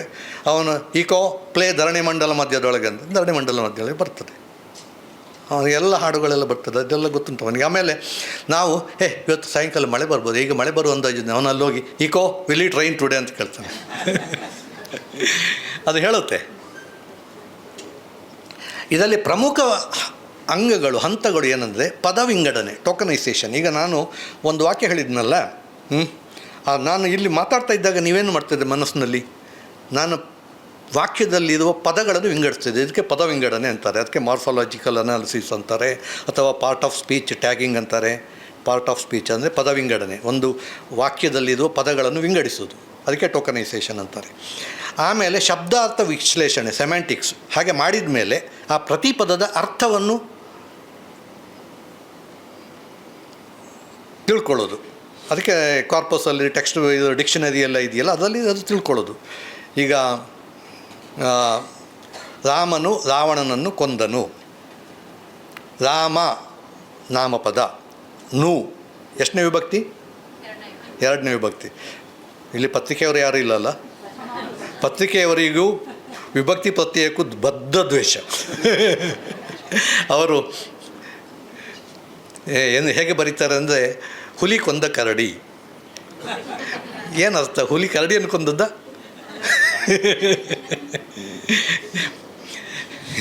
ಪತಿ ಕೊಂದ ಪತ್ನಿಗೆ ಶಿಕ್ಷೆ. ಪತಿ ಕೊಂದ ಪತ್ನಿಗೆ ಶಿಕ್ಷೆ ಅಂದರೆ ಪತಿಯನ್ನು ಆಗಬೇಡ್ವಾ? ಇಲ್ಲ ಅಂದರೆ ಪತ್ನಿಯನ್ನು ಕೊಂದಾಗಿದೆ, ಮತ್ತು ಸತ್ತವಳಿಗೆ ಶಿಕ್ಷೆ ಹೇಗೆ ಕೊಡ್ತೀರಾ ನೀವು? ಸೊ ಈ ಥರ ಅವರು ವಿಭಕ್ತಿ ಪ್ರತ್ಯಯವನ್ನು ಬಿಟ್ಟು ಪತ್ರಿಕೆಗಳು ತುಂಬ ಅನ್ಯಾಯ ಮಾಡ್ತಾಯಿವೆ. ಅದರಲ್ಲಿ ಮುಖ್ಯವಾಗಿ ಎರಡನೇ ವಿಭಕ್ತಿಯವರಿಗೆ ಬೇಡ. ನು ಅದೇ ರಾಮನು. ರಾಮ ಅನ್ನೋದು ನಾಮಪದ, ರಾಮನು ಅನ್ನೋದು ಎರಡನೇ ವಿಭಕ್ತಿ. ಪ್ರಥಮವ ಕ್ಷಮಿಸಿ, ನಾನು ಕೆಮಿಸ್ಟ್ರಿ PhD, ಕನ್ನಡ ವ್ಯಾಕರಣ ನನಗೆ ಅಷ್ಟು ಅಲ್ಲ, ಕಲ್ತಿದ್ದೇನೆ ಹೈಸ್ಕೂಲಲ್ಲಿ. ಮತ್ತು BSc, ನಾನು BSc ಸೆಕೆಂಡ್ BSc ತನಕ ಕನ್ನಡನೇ ತಗೊಂಡಿದ್ದೆ. ಅದರಿಂದ ಗೊತ್ತಿದೆ, ಮರ್ತೋಗಿದೆ, ನೆನಪಾಗ್ತದೆ. ರಾವಣನನ್ನು ಎಷ್ಟನೇದು? ಎರಡನೇದು. ರಾಮನು ರಾವಣನನ್ನು ಕೊಂದನು. ಅನ್ನೋದು ಕ್ರಿಯಾಪದ. ಅದು ರಾಮ ಮತ್ತು ರಾವಣ ನಾಮಪದ. ಅದು ರಾಮನು ರಾವಣನನ್ನು ವಿಭಕ್ತಿ ಪ್ರತ್ಯಯ ಸೇರ್ಪಡೆಯಾಗಿದೆ. ಕೊಂದನು ಅನ್ನೋದು ಕ್ರಿಯಾಪದ. ಸೊ ಈ ವಿಭಜನೆ ಇದೆಯಲ್ಲ, ಅರ್ಥ ಮಾಡ್ಕೊಳ್ಳೋದು ಇದೆಯಲ್ಲ, ಅದೇ ಈ ಪ್ರೋಸೆಸ್ ಇದೆಯಲ್ಲ, ಅದು ಸಹಜ ಭಾಷಾ ಸಂಸ್ಕರಣೆ. ಈಗ ನಾವು ಮನಸ್ಸಿನಲ್ಲಿ ಆಟೋಮೆಟಿಕ್ ಮಾಡ್ಕೋತಿದ್ದೀವಿ ಇದನ್ನೇ ಕಂಪ್ಯೂಟರ್ ಮಾಡ್ತದಲ್ಲ, ಅದೇ ನ್ಯಾಚುರಲ್ ಲ್ಯಾಂಗ್ವೇಜ್ ಪ್ರೊಸೆಸಿಂಗ್ ಅನ್ನೋದು. ಮತ್ತು ಇನ್ನೊಂದು ಇದರ ಪ್ರಮುಖ ಅಂಗ ಅನುವಾದ. ಅದು ಹೇಳಿದೆ ನಾನು ಇವಾಗಲೇ. ಒಂದು ಭಾಷೆಯ ವಾಕ್ಯವನ್ನು ಮತ್ತೊಂದು ಭಾಷೆಗೆ ನಿಖರವಾಗಿ ಪರಿವರ್ತಿಸುವುದು. ಸಹಜ ಭಾಷಾ ಸಂಸ್ಕರಣೆ ಉದಾಹರಣೆಗಳು ಈಗಾಗಲೇ ಹೇಳಿದೆ ನಾನು. ಗೂಗಲ್ ಟ್ರಾನ್ಸ್ಲೇಟು ಒಂದು ಭಾಷೆಯಿಂದ ಇನ್ನೊಂದು ಭಾಷೆಗೆ ತರ್ಜುಮೆ ಮಾಡೋದು. ಧ್ವನಿ ಸಹಾಯಕರು, ಅದನ್ನು ಹೇಳಿದೆ. ಗೂಗಲ್, ಅಮೆಝಾನ್, ಅಲೆಕ್ಸಾ ಎಲ್ಲ, ಅಲೆಕ್ಸಾ ಅಥವಾ ಗೂಗಲ್ ಅಸಿಸ್ಟೆಂಟು. Spam filter. ನೀವು ಇಮೇಲು ಬಳಸುವಾಗ ನಿಮ್ಮ ಜಿಮೇಲಲ್ಲಿ ನೋಡಿ, ಕೆಲವು ಮೇಲುಗಳು ನಿಮಗೆ ಬಂದಿರುವುದಿಲ್ಲ. ಸರ್ ನೀವು ನಾನು ಕಳಿಸಿದ್ದೀನಿ ಅಂತ ಅವ್ರು ಹೇಳ್ತಾರೆ, ನೀವು ಹೇಳ್ತೀರಿ ನನಗೆ ಬಂದಿಲ್ಲ ಅಂತ. ಮತ್ತು ಅವಾಗ ಅಲ್ಲಿಂದ ಹೇಳ್ತಾರೆ, ಸರ್ ನಿಮ್ಮ ಸ್ಪ್ಯಾಮ್ ಫೋಲ್ಡ್ರಿಗೆ ಹೋಗಿ ನೋಡಿ ಅಂತ. ಅವರೇನು ಮಾಡಿರ್ತಾರೆ, ಇಮೇಲ್ ಕಳಿಸುವಾಗ ಕೆಲವು ಪದಗಳು ಅದು ಸ್ಪ್ಯಾಮ್ ಫಿಲ್ಟ್ರ್ ಚೆಕ್ ಮಾಡ್ತದೆ. ಇನ್ವಿಟೇಷನ್ ಅಂತ ಇದೆ ಅಷ್ಟೇ ಸಬ್ಜೆಕ್ಟ್ ಲೈನಲ್ಲಿ. ಆಮೇಲೆ ಕಂಗ್ರ್ಯಾಚುಲೇಷನ್ಸ್ ಅಂತ ಈ ಥರ ಎಲ್ಲ ಬಂದಾಗ ಅದು ತೆಗೆದು ಸ್ಪ್ಯಾಮಿಗೆ ಹಾಕುತ್ತೆ. ಇನ್ನೊಂದಿದೆ, ಕೆಲವರಿಗೆ ಒಂದು ದೊಡ್ಡ ದುರಭ್ಯಾಸ ಇದೆ. 200 ಜನರಿಗೆ ಒಂದೇ ಇಮೇಲ್ ಕಳಿಸುವಾಗ 200 ಹೆಸರುಗಳನ್ನು ಟು ಫೀಲ್ಡಲ್ಲಿ ಇಲ್ಲ CC ಫೀಲ್ಡಲ್ಲಿ ಹಾಕೋದು. ಅದು ಕೂಡ ಸ್ಪ್ಯಾಮಿಗೆ ಹೋಗುತ್ತೆ ಹಾಗೆ ಮಾಡಿದಾಗ. ಅದರ ಬದಲು ಆ 200ಅನ್ನು BCCಗೆ ಹಾಕಬೇಕು, CCಗೆ ಹಾಕಬಾರ್ದು. ಆವಾಗ ಏನಾಗುತ್ತೆ, ಒಬ್ಬ ಅದನ್ನು ರಿಪ್ಲೈ ಟು ಆಲ್ ಕೊಟ್ಟರೆ ಆ 200 ಜನರಿಗೆ ರಿಪ್ಲೈ ಹೋಗುತ್ತೆ. ಈಗ ಇದೇ ಇವತ್ತಿನ ಕಾರ್ಯಕ್ರಮದ ಇಮೇಲ್ ಇನ್ವಿಟೇಷನ್ನು ನಾನು 200 ಜನರಿಗೆ ಟು ಫೀಲ್ಡಲ್ಲಿ ಅಥವಾ CC ಫೀಲ್ಡಲ್ಲಿ ಹಾಕಿ ಕಳಿಸ್ತಿದ್ದರೆ ಅದರಲ್ಲಿ ಯಾವನೋ ಒಬ್ಬ thank you very much, I will definitely come ಅಂತ ರಿಪ್ಲೈ ಟು ಆಲ್ ಹಾಕಿದೆ, 200 ಜನರಿಗೆ ಹೋಗುತ್ತೆ. ಈಗ ಅದು ವಿಚಿತ್ರವಾಗಿರ್ತದೆ. ಕೆಲವು ಸಲ ಆಭಾಸ ಕೂಡ ಆಗ್ತದೆ. ಹೇಳ್ತೇನೆ ಉದಾಹರಣೆ. ಒಬ್ಬ ಬರ್ತಾನೆ, I am very happy to inform that today morning ನನಗೆ ಗಂಡು ಮಗು ಆಗಿದೆ ಅಂತ. 200 ಜನರಿಗೆ ಹೋಯ್ತಾ? ಶುರುವಿನವನು 200 ಜನರಿಗೆ ರಿಪ್ಲೈ ಟು ಆಲ್ ಹಾಕ್ತಾನೆ, ಕಂಗ್ರ್ಯಾಚುಲೇಷನ್ಸ್ ಅಂತ. ನೆಕ್ಸ್ಟಿನವನು ಕಂಗ್ರ್ಯಾಚುಲೇಷನ್ಸ್ ಹಾಕುತ್ತಾನೆ. ಆದರೆ ಅದು ಯಾರಿಗೆ ಹೋಗಿರ್ತದೆ? ಎರಡನೇವನಿಗೆ, ಮೊದಲಿನವನಿಗೆಲ್ಲ. ಸೊ 3ನೇವನು, 4ನೇವನು, 5ನೇವನು ಎಲ್ಲರೂ ರಿಪ್ಲೈ ಟು ಆಲ್ ಹಾಕಿದ್ದಾರೆ. 10ನೇವನಿಗೆ ಆಗುವಾಗ ಅದು ಯಾರಿಗೆ ಹೋಗಿರ್ತಾರೆ ಕಂಗ್ರ್ಯಾಚುಲೇಷನ್ಸ್? ಮೊದಲಿನವನಿಗ, 9ನೇವನಿಗ? ಸೊ ಇದು ದೊಡ್ಡ ತಪ್ಪು ಮಾಡ್ತಾರೆ ಇಮೇಲ್ ಮಾಡುವವರು. ತುಂಬ ಜನರಿಗೆ ತಪ್ಪು ಮಾಡ್ತಾರೆ. ಗೊತ್ತೇ ಇಲ್ಲ ಜನರಿಗೆ ಟು CC BCC ಇದನ್ನು ಹೇಗೆ ಬಳಸಬೇಕು ಅಂತ. ಅದು ಸ್ಪ್ಯಾಮ್ ಫಿಲ್ಟ್ರನ್ನ ಕೆಲಸ ಮಾಡೋದು, ಈ AI ಬಳಸಿ ಮಾಡ್ತದೆ ಅದು. ಇನ್ನೊಂದು ಚಾಟ್ ಬಾಟ್ಗಳು. ಅದೇ ನೀವು ಕೆಲವು ಸಲ ಇತ್ತೀಚೆಗೆ ಜಾಲತಾಣಗಳು, ಕಸ್ಟಮರ್ ಸರ್ವೀಸು ಸ್ಯಾಮ್ಸಂಗ್ ಉದಾಹರಣೆಗೆ ನಿಮ್ಮದು ವಾಷಿಂಗ್ ಮಿಷಿನ್ ಕೆಟ್ಟೋಗಿದೆ ಅಂತ ನೀವು ಸ್ಯಾಮ್ಸಂಗ್ನಲ್ಲಿ ಕಸ್ಟಮರ್ ಸರ್ವಿಸ್ ಹೋಗ್ಕೊಳ್ಳಿದ್ದು, ಅದು ಒಂದಿಷ್ಟು ಪ್ರಶ್ನೆ ಕೇಳ್ತದೆ. ಅದು ಮನುಷ್ಯ ಅಲ್ಲ, ಅದು ಬಾಟ್. ಅದು ಬಾಟ್ ಅಂತ ಹೇಳೋದು ರೋಬೋಟ್ ಅನ್ನೋದದ ಶಾರ್ಟ್ ಫಾರ್ಮು. ಕಂಪ್ಯೂಟರ್ ಸಾಫ್ಟ್ವೇರ್ ಬಾಟಿಗೆ ರೋಬೋಟಿಗೆ ಬಾಟ್ ಅಂತಾರೆ. ಮನುಷ್ಯರಿಗಲ್ಲ, ಯಂತ್ರ ಅಲ್ಲ, ಸಾಫ್ಟ್ವೇರ್ ಯಂತ್ರ, ಅದಕ್ಕೆ ಬಾಟ್ ಅಂತ ಹೇಳ್ತಾರೆ. ಅದು ಚಾಟ್ ಬಾಟ್, ಚಾಟ್ ಮಾಡ್ತದೆ, ನಿಮ್ಮ ಜೊತೆ ಮಾತಾಡ್ತದೆ. ಅದಕ್ಕೆ ಕೆಲವು ಸಲ ನಮಗೆ ಮಾತಾಡಿ ಸುಸ್ತಾಗ್ತದೆ. ಎಷ್ಟು ಮಾಡಿದ್ರೂ ಅದರಲ್ಲೇ ಸುತ್ತುತ್ತದೆ ಅದು. ನಿಮಗೆ ಮನುಷ್ಯರಿಗೆ ಸಿಕ್ಕುವುದೇ ಇಲ್ಲ ಕಡೆಗೆ. ಪಠ್ಯ ಸಾರಾಂಶ, ಡಾಕ್ಯುಮೆಂಟ್ ಸಮ್ಮರೈಸೇಷನ್. ಉದಾಹರಣೆಗೆ ನಿಮಗೆ ಅದು ನಾನು ಇವಾಗಲೇ ಹೇಳಿದೆ, ಒಂದು ಮುನ್ನುಡಿ ಅಥವಾ ಒಂದು ಲೇಖನ, ಆ ಲೇಖನದ ಸಾರಾಂಶ ಇದು ಎಷ್ಟು ಉಪಯೋಗ ಇದೆ ಗೊತ್ತಾ? ನಾನು ಉದಾಹರಣೆ ಹೇಳೋದಿದೆ. ನರೇಂದ್ರ ಮೋದಿಯವರು ಬೆಂಗಳೂರಿಗೆ ಬಂದರು ಅಂತ ಇಟ್ಕೊಳ್ಳಿ. ವಿಮಾನ ನಿಲ್ದಾಣದಲ್ಲಿ ಇಳಿದ ತಕ್ಷಣ ಒಂದು ಸಣ್ಣ ಭಾಷಣ ಮಾಡ್ತಾರೆ. ಆ ಭಾಷಣ ನೀವು ಬರ್ಕೊಂಡ್ರೆ ಒಂದು 3-4 ಪುಟ ಆಗ್ತದೆ. 4 ಪುಟ. ಇದು ಪತ್ರಿಕೆ ಸಂಪಾದಕರು ಏನು ಮಾಡ್ತಾರೆ, ಇದು ಇಲ್ಲಿದೆಯಲ್ಲ ರೆಕಾರ್ಡಿಂಗ್ ಡಿವೈಸು, ಇದು ಅಲ್ಲಿಗೆ ಹೋಗಿದೆ, ಅದೇ ಥರ ಅವರು ಒಂದು ರೆಕಾರ್ಡಿಂಗ್ ಡಿವೈಸ್ ಹಿಡ್ಕೊಂಡು ರೆಕಾರ್ಡ್ ಮಾಡ್ಕೊಂಡ್ಬಿಡ್ತಾರೆ. ಅದನ್ನು ಸ್ಪೀಚ್ ಟು ಟೆಕ್ಸ್ಟ್ ಸಾಫ್ಟ್ವೇರ್ ಮೂಲಕ, ಅದೇ ಗೂಗಲೇ ಮಾಡುತ್ತೆ, ಟೆಕ್ಸ್ಟ್ ಮಾಡ್ತಾರೆ, ಕನ್ವರ್ಟ್ ಮಾಡ್ತಾರೆ. ಅದು ಪಠ್ಯಾಗಿ ಬರ್ತದೆ, 4 ಪುಟದ ಪಠ್ಯ.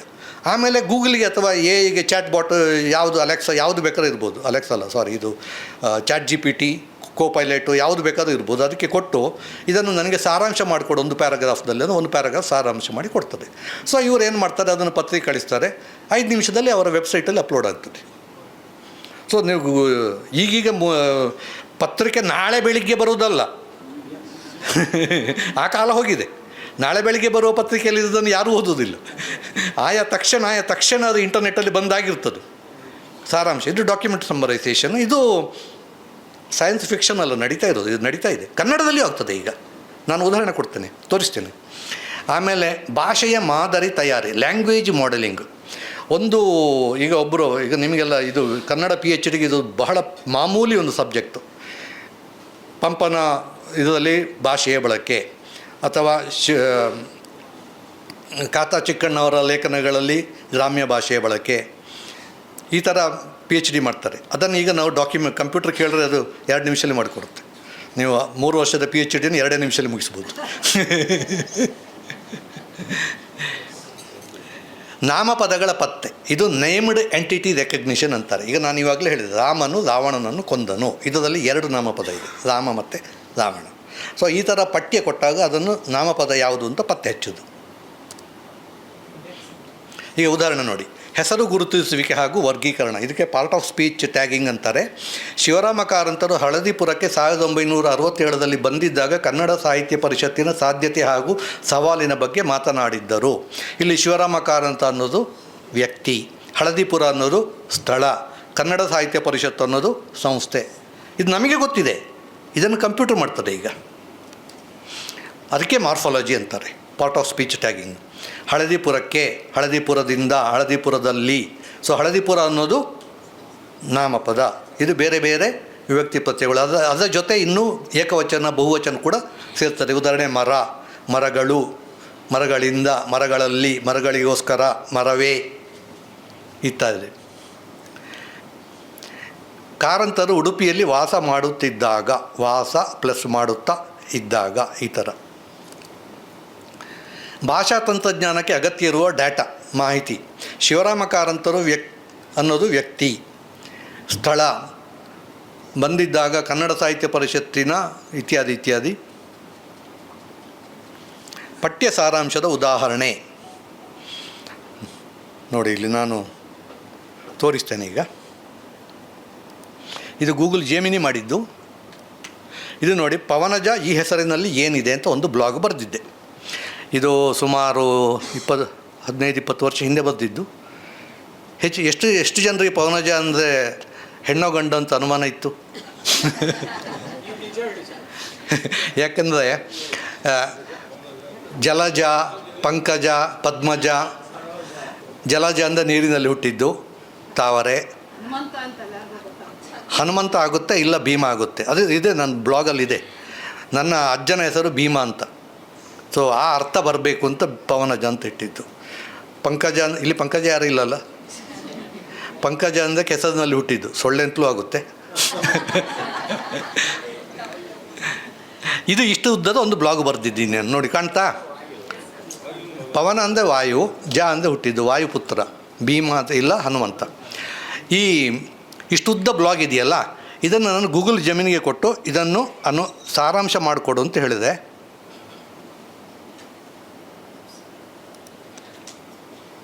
ಇದು ನೋಡಿ ಗೂಗಲ್ ಜಮೀನಿಗೆ ಕೊಟ್ಟ ಸಾರಾಂಶ.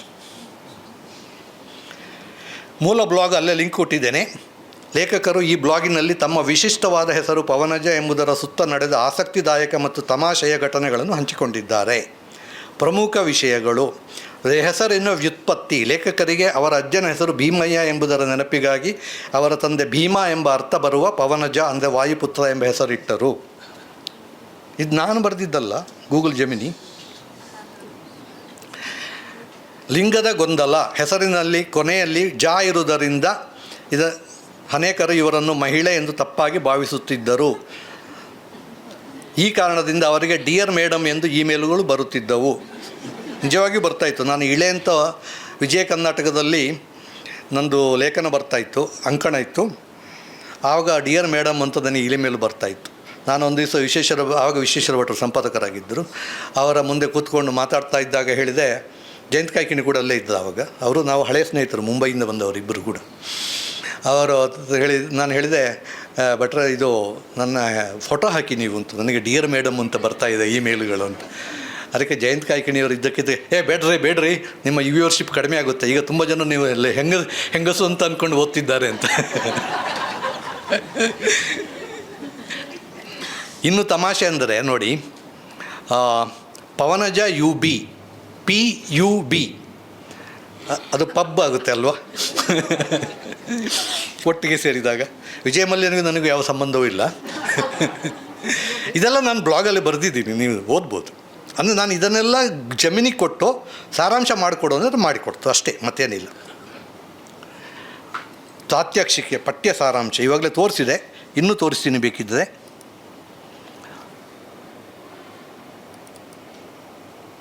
ಇದು ನೋಡಿ, ಜೋಗಿಯವರ ದಕ್ಷಿಣಾಯನ ಎಂಬ ಕಾದಂಬರಿಯ ಬಗ್ಗೆ ಖ್ಯಾತ ಕವಿ ಸುಬ್ರಾಯ ಚೊಕ್ಕಾಡಿಯವರು ಬರೆದ ಮುನ್ನುಡಿ. ಸುಬ್ರಾಯ ಚೊಕ್ಕಾಡಿಯವರ ಹೆಸರು ಗೊತ್ತಲ್ಲ ಎಲ್ರಿಗೂ? ಗೊತ್ತಿಲ್ಲದಿದ್ದರೆ ಒಂದು ಹಾಡು ಅಂತೂ ಎಲ್ರಿಗೂ ಗೊತ್ತು, ಮುನಿಸು ತರವೇ ಮುಗುದೆ. ಅದು ಒಂಥರ ಎಲ್ರಿಗೂ ಗೊತ್ತಿರೋ ಹಾಡಾಗಿದೆ. ಯಕ್ಷಗಾನದಲ್ಲಿ ಕೂಡ ಅದನ್ನು ಬಳಸ್ತಾ ಇದ್ದಾರೆ. ಓಕೆ, ಅದು ಮುಖ್ಯ ಅಲ್ಲ. ಈಗ ನಾನು ಎಂತ ಹೇಳಲಿಕ್ಕೆ ಹೊರಟಿದ್ದು, ಜೋಗಿಯವರು 3 ಪುಟದ ಒಂದು ಮುನ್ನುಡಿ ಬರೆದಿದ್ದಾರೆ. ಇದು ನೋಡಿ ಆ ಮುನ್ನುಡಿ. ನಾನೇನು ಮಾಡಿದೆ, ಇದು ಈಗ ನೋಡಿ, ಇದು ನಾನು ಮೊಬೈಲಲ್ಲಿ ಫೋಟೋ ತೆಗೆದಿದ್ದು ಮುನ್ನುಡಿದ. ಪುಸ್ತಕ ನನ್ನಲ್ಲಿಲ್ಲ, ದಕ್ಷಿಣಾಯನ ನನ್ನಲ್ಲಿಲ್ಲ, ನನ್ನ ಫ್ರೆಂಡು ಮನೆಯಲ್ಲಿತ್ತು, ಅಲ್ಲೇ ಫೋಟೋ ತೆಗೆದೆ. ಅವನು ಮುಂದೆನೇ ಚಕ್ಕ ತೆಗೆದು ಗೂಗಲ್ ಜಮಿನಿ ಕೊಟ್ಟೆ, ಇದನ್ನು ಸಾರಾಂಶ ಮಾಡಿಕೊಡು ಅಂತ.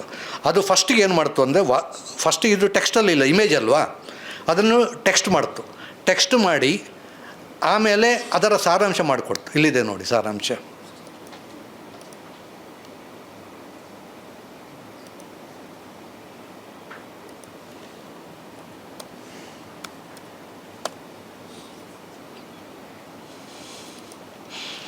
ನೋಡಿ, ಇಷ್ಟೇ ಸಾರಾಂಶ. ನಾನು ಅದಕ್ಕೆ ಹೇಳಿದ್ದೆ ಕೂಡ, ನನಗೆ 4-5 ವಾಕ್ಯದೊಳಗೆ ಒಂದು ಪ್ಯಾರಾಗ್ರಾಫ್ನೊಳಗೆ ಸಾರಾಂಶ ಬೇಕು ಅಂತ.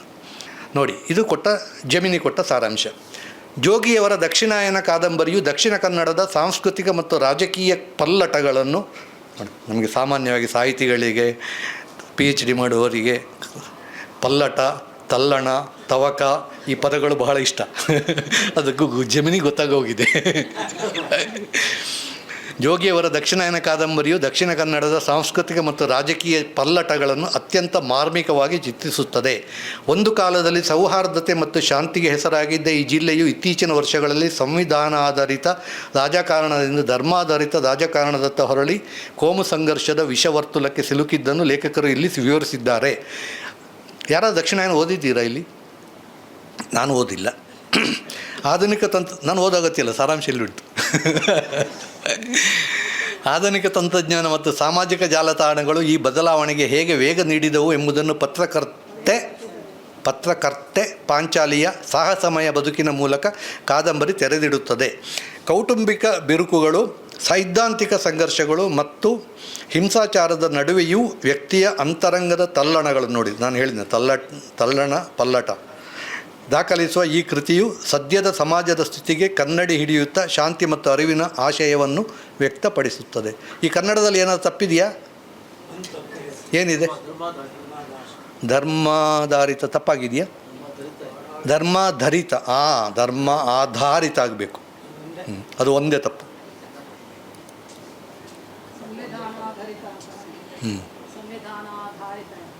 ಅದೇ ಆ ಥರ ಸಣ್ಣ ಸಣ್ಣ ತಪ್ಪುಗಳು. ಅದಕ್ಕೆ ಹೇಳಿದ್ದು ನಾವು AI ಕೊಟ್ಟದನ್ನು ಹಾಗೆ ಬಳಸುವ ಹಾಗಿಲ್ಲ.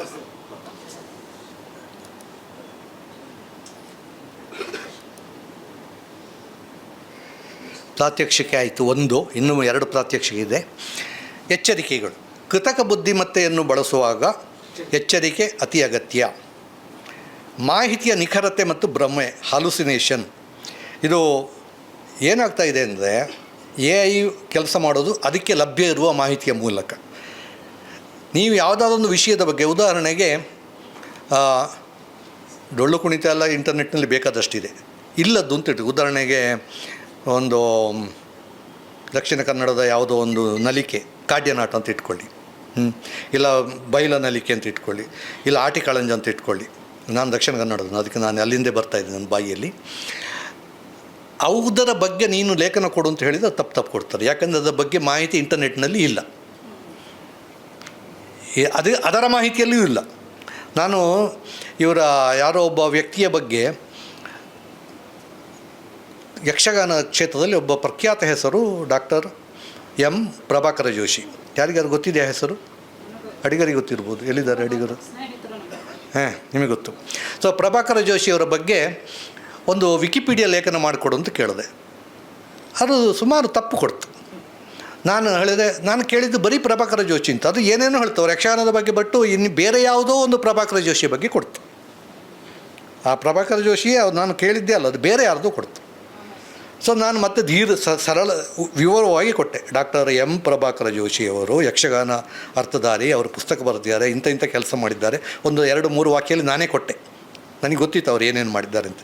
ಅದೆಲ್ಲ ಕೊಟ್ಟು ಅವರ ಬಗ್ಗೆ ಲೇಖನ ಕೊಡ್ತು. ಆವಾಗ ಸರಿಯಾಗಿ ಕೊಡ್ತು. ಸೊ ನೀವು ಅದಕ್ಕೆ ಹೇಳೋದು ಪ್ರಾಂಪ್ಟ್ ಇಂಜಿನಿಯರಿಂಗ್ ಅಂತ. ಸೊ ನೀವು ಸರಿಯಾದ ಪ್ರಾಂಪ್ಟ್ ಕೊಟ್ಟರೆ ಸರಿಯಾದ ಲೇಖನ ಬರ್ತದೆ. ಹಲುಸಿನೇಷನ್ ಅಂತ ಹೇಳ್ತಾರೆ, ಅದು ತುಂಬ ತಪ್ಪು ಮಾಡ್ತದೆ. ನಾನು ಇದು ಯಾವುದೋ ಒಂದು ಇದನ್ನು ಪುಸ್ತಕವನ್ನು ಅನುವಾದ ಮಾಡ್ತಾಯಿದ್ದೇನೆ. ನಾನು ಅದನ್ನು ಕೊಟ್ಟಿದ್ದನ್ನು ಹಾಗೆ ಬಳಸೋದಿಲ್ಲ, ಅದು ಫಸ್ಟ್ ಸ್ಟೆಪ್ ಮಾತ್ರ. ಅದರಲ್ಲಿ ಒಂದೊಂದು ಅಧ್ಯಾಯಗಳು ಸುಮಾರು 40, 60, 50, 70 ಪುಟ ಇದ್ದರೆ ಒಟ್ಟಿಗೆ ಕೊಟ್ಟರೆ ಅದು ಏನೇನೋ ಮಾಡಿ ಹಾಕ್ತದೆ. ಸೊ 10 ಪುಟ ಕೊಟ್ಟರೆ ಸರಿ ಮಾಡ್ತದೆ. ಸೊ ಹಾಗೆ ಮಾಡ್ತಾ ಬಂದೆ. 7ನೇ ಅಧ್ಯಾಯಕ್ಕೆ ಬಂದ ಮೇಲೆ ಹುಚ್ಚು ಚಾಯಿ ಮಾಡಲಿಕ್ಕೆ ಶುರು ಮಾಡ್ತು. ಸುಸ್ತಾಯಿತು, ಅದಕ್ಕೆ ಗೊತ್ತಿಲ್ಲ. ನಾನು ಎಷ್ಟು ಹೇಳಿದ್ರು ಅದು ಮತ್ತು ಹಾಗೆ ಮಾಡ್ತಾಯಿದ್ದೆ. ಮತ್ತೆ ಅದನ್ನು ಸಿಟ್ಟು ಬಂತು, ಕ್ಲೋಸ್ ಮಾಡಿ ಶಟ್ ಡೌನ್ ಮಾಡಿ ಇಟ್ಟೆ. ಇನ್ನು ಮುಟ್ಟಿಲ್ಲ, ಇನ್ನು ಇವತ್ತು ನಾಳೆ ಬಿಟ್ಟು ಪುನಃ ಅದನ್ನು ಶುರುವಿಂದ ಮಾಡಿ. ಸೊ ಅದು ಮಾಡ್ತದೆ ಅಂತ. ಹ್ಯಾಲುಸಿನೇಷನ್ ಅಂತಾರೆ ಅದಕ್ಕೆ, ಭ್ರಮೆ. ಅದಕ್ಕೊಂದು ಸ್ವಲ್ಪ ಭ್ರಮೆ ಹುಚ್ಚಿಡಿತದೆ ಸ್ವಲ್ಪ.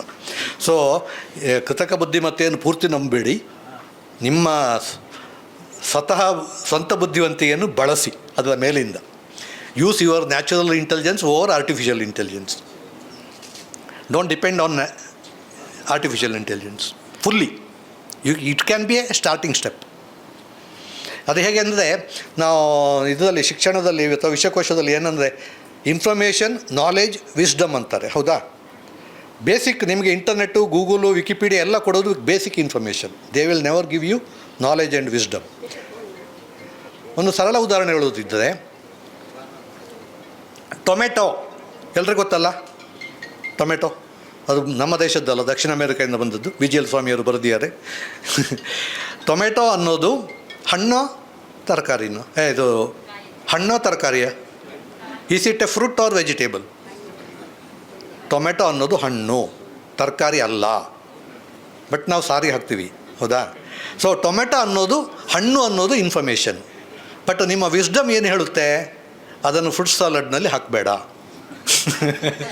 ಹಣ್ಣು ಅಂತ ಹೇಳಿ ಫ್ರೂಟ್ ಸಾಲಡ್ಗೆ ಟೊಮೆಟೊ ಹಾಕ್ಲಿಕ್ಕೆ ಆಗ್ತದ ಅಲ್ವಾ? ಸೊ ಹಾಗೆ artificial intelligence will give you information. Knowledge and wisdom you have to develop over it. ಪೂರ್ವಾಗ್ರಹಿತ ಪೀಡಿತ ಫಲಾಂಶಗಳು, ಬಯಾಸ್ ಇನ್ AI, ಇದು ಬಹಳ ಮುಖ್ಯ. ಏನಾಗ್ತಾ ಇದೆ ಅಂದರೆ, ಕೆಲವು ಪೊಲಿಟಿಕಲಿ ಸೆನ್ಸಿಟಿವ್ ವಿಷಯಗಳಲ್ಲಿ ತುಂಬ ಬಯಾಸ್ಡ್ ಕೊಡ್ತಾ ಇದೆ. ಯಾಕೆ ಅಂದರೆ ಇದನ್ನು ಡೆವಲಪ್ ಮಾಡಿದವರು ಇದಕ್ಕೆ ಬೇಸ್ಡ್ ಆನ್ ದ ಎಕ್ಸಿಸ್ಟಿಂಗ್ ಮಾಹಿತಿ ಆನ್ ಇಂಟರ್ನೆಟ್ನಲ್ಲಿ ಒಂದು ಪರವಾದ ಮಾಹಿತಿ ಜಾಸ್ತಿ ಇದೆ, ಅದರ ಬೇಸಿಸಲ್ಲಿ ಅದು ಕೊಡ್ತದೆ. ಸೊ ಆದ್ದರಿಂದ ಅದು ಸ್ವಲ್ಪ ಎಚ್ಚರಿಕೆ ಇರಬೇಕು. ಆಮೇಲೆ ಸಾಹಿತ್ಯಿಕ ಚೌರ್ಯ ಮತ್ತು ಹಕ್ಕುಸ್ವಾಮ್ಯ, ಕಾಪಿರೈಟ್ ಆ್ಯಂಡ್ ಪ್ಲೇಗರಿಸಮ್. ಈಗ ಏನಾಗ್ತಾ ಇದೆ ಅಂದರೆ ಕೃತಕ ಬುದ್ಧಿಮತ್ತೆ ಹೇಗೆ ಕೆಲಸ ಮಾಡ್ತದೆ, ಬೇರೆ ಕಡೆಯಿಂದ ತಗೊಂಡದ್ದನ್ನೆಲ್ಲ ಸೇರಿಸಿ ಕೊಡ್ತದೆ ಅದು, ಹೌದಾ? ಈಗ ಪ್ರಭಾಕರ ಜೋಶಿಯವರ ಬಗ್ಗೆ ನಾನೊಂದು ಲೇಖನ ಬರೆದಿದ್ದೇನೆ ಇಟ್ಕೊಳ್ಳಿ. ಅದಕ್ಕೆ ಪ್ರಭಾಕರ ಜೋಶಿ ಬಗ್ಗೆ ಲೇಖನ ಬರಿ ಅಂತ ಹೇಳಿದಾಗ ಆ ಲೇಖನದಿಂದಲೇ ಕೆಲವು ಸ್ವಲ್ಪ ತಗೊಂಡು ಕೊಡ್ತದೆ ಅದು, ಹೌದಾ? ಸೊ ಅಲ್ಲಿ ಕೇರ್ಫುಲ್ ಆಗಿರಬೇಕು, ಪದಗಳನ್ನು ವಾಕ್ಯಗಳನ್ನು ನೀವು ಬದಲಿಸಬೇಕು. ಈ ಸ್ಟೂಡೆಂಟುಗಳಿಗೆ ನಿಮಗೆ ಗೊತ್ತಿರ್ಬೋದು, ಇಲ್ಲಿ ಸ್ಟೂಡೆಂಟ್ಗಳು ಯಾರು ಇಲ್ಲ ಅಂತ ಕಾಣ್ತದೆ. ಅವ್ರ ಮನೆಯಲ್ಲಿ, ನಿಮ್ಮ ಮನೆಯಲ್ಲಿ ಹೋಗಿ ಕೇಳಿ, ನೀವು ಅಸೈನ್ಮೆಂಟ್ ಕೊಟ್ಟರೆ ಏನು ಮಾಡ್ತೀರಾ ಅಂತ ChatGPT ಕೇಳ್ತಾರೆ. ಅವ್ರು ಯಾರೂ ಬರೆಯೋದಿಲ್ಲ ಈಗ ಅಸೈನ್ಮೆಂಟ್. ಆಮೇಲೆ ChatGPT ಕೊಟ್ಟರೆ ಅದಕ್ಕೆ ಟೂಲ್ಗಳಿವೆ, AI ಡಿಟೆಕ್ಷನ್ ಟೂಲ್ ಅಂತ. ಆ ಟೂಲಿಗೆ ಹಾಕಿದ್ರೆ ಅದು ಹೇಳ್ತದೆ ಇದು AI ಮಾಡಿದ್ದು, ಇದು ಮಾಡಿದ್ದಲ್ಲ ಅಂತ. ಅದಕ್ಕೆ ರೈಟ್ ಹ್ಯೂಮನೈಸ್ ಅಂತ ಇನ್ನೊಂದು AI ಇದೆ, ಅದು ಬದಲಿಸಿ ಕೊಡ್ತದೆ. ಇದು ಕಳ್ಳ ಪೊಲೀಸ್ ಮತ್ತು ಚಾಪೆ ಕೆಳಗೆ ರಂಗೋಲಿ ಕೆಳಗೆ ನುಗ್ಗಿದಾಗೆ. ಇದನ್ನೆಲ್ಲ ನಾನು ಇಲ್ಲಿ ಹೇಳಬಾರ್ದು, ಯಾಕಂದರೆ ಇಲ್ಲಿ ಮಕ್ಕಳು ಮಧ್ಯೆ ನೀವೇನು ಹೇಳಿ ಸಾರು ನಮಗೆ ಗೊತ್ತಿದೆ ಅದು ಅಂತಾರೆ. ಅವರು ಮೊದಲು ಹುಡುಕೋದೇ ಅದನ್ನು. ಅವಲಂಬನೆ, ಡಿಪೆಂಡೆನ್ಸಿ, ಎಲ್ಲದಕ್ಕೂ AI ಅವಲಂಬಿಸುವುದರಿಂದ ಸ್ವಂತ ಸೃಜನಶೀಲತೆ ಮತ್ತು ಆಳವಾದ ಚಿಂತನ ಶಕ್ತಿ ಕಡಿಮೆಯಾಗ್ತದೆ. This has been already proved. ಇದು ತನಕದ ಇತಿಹಾಸದ ಮಾನವನ ಇತಿಹಾಸದಲ್ಲಿ ಪ್ರತಿ ಜನಾಂಗವು ಅದರ ಹಿಂದಿನ ಜನಾಂಗಕ್ಕಿಂತ IQ ಜಾಸ್ತಿ ಇತ್ತು. ಅದೇನೋ ಅಜ್ಜನ ಹೆಗಲ ಮೇಲೆ ಕೂತ ಮೊಮ್ಮಗ ದೂರ ನೋಡ್ತಾನೆ ಅಂತ ಒಂದು ಗಾದೆ ಇದೆಯಲ್ಲ, ಹಾಗೆ. ಸೊ ನನ್ನ IQ ನನ್ನ ಅಪ್ಪನಿಗಿಂತ ಜಾಸ್ತಿ, ನನ್ನ ಮಗನ IQ ನನಗಿಂತ ಜಾಸ್ತಿ, ನನ್ನ ಮೊಮ್ಮಗನ IQ ನನ್ನ ಮಗನಿಗೆ ಅಂತ ಅಂದರೆ ನನಗಿಂತಲೂ ಜಾಸ್ತಿ.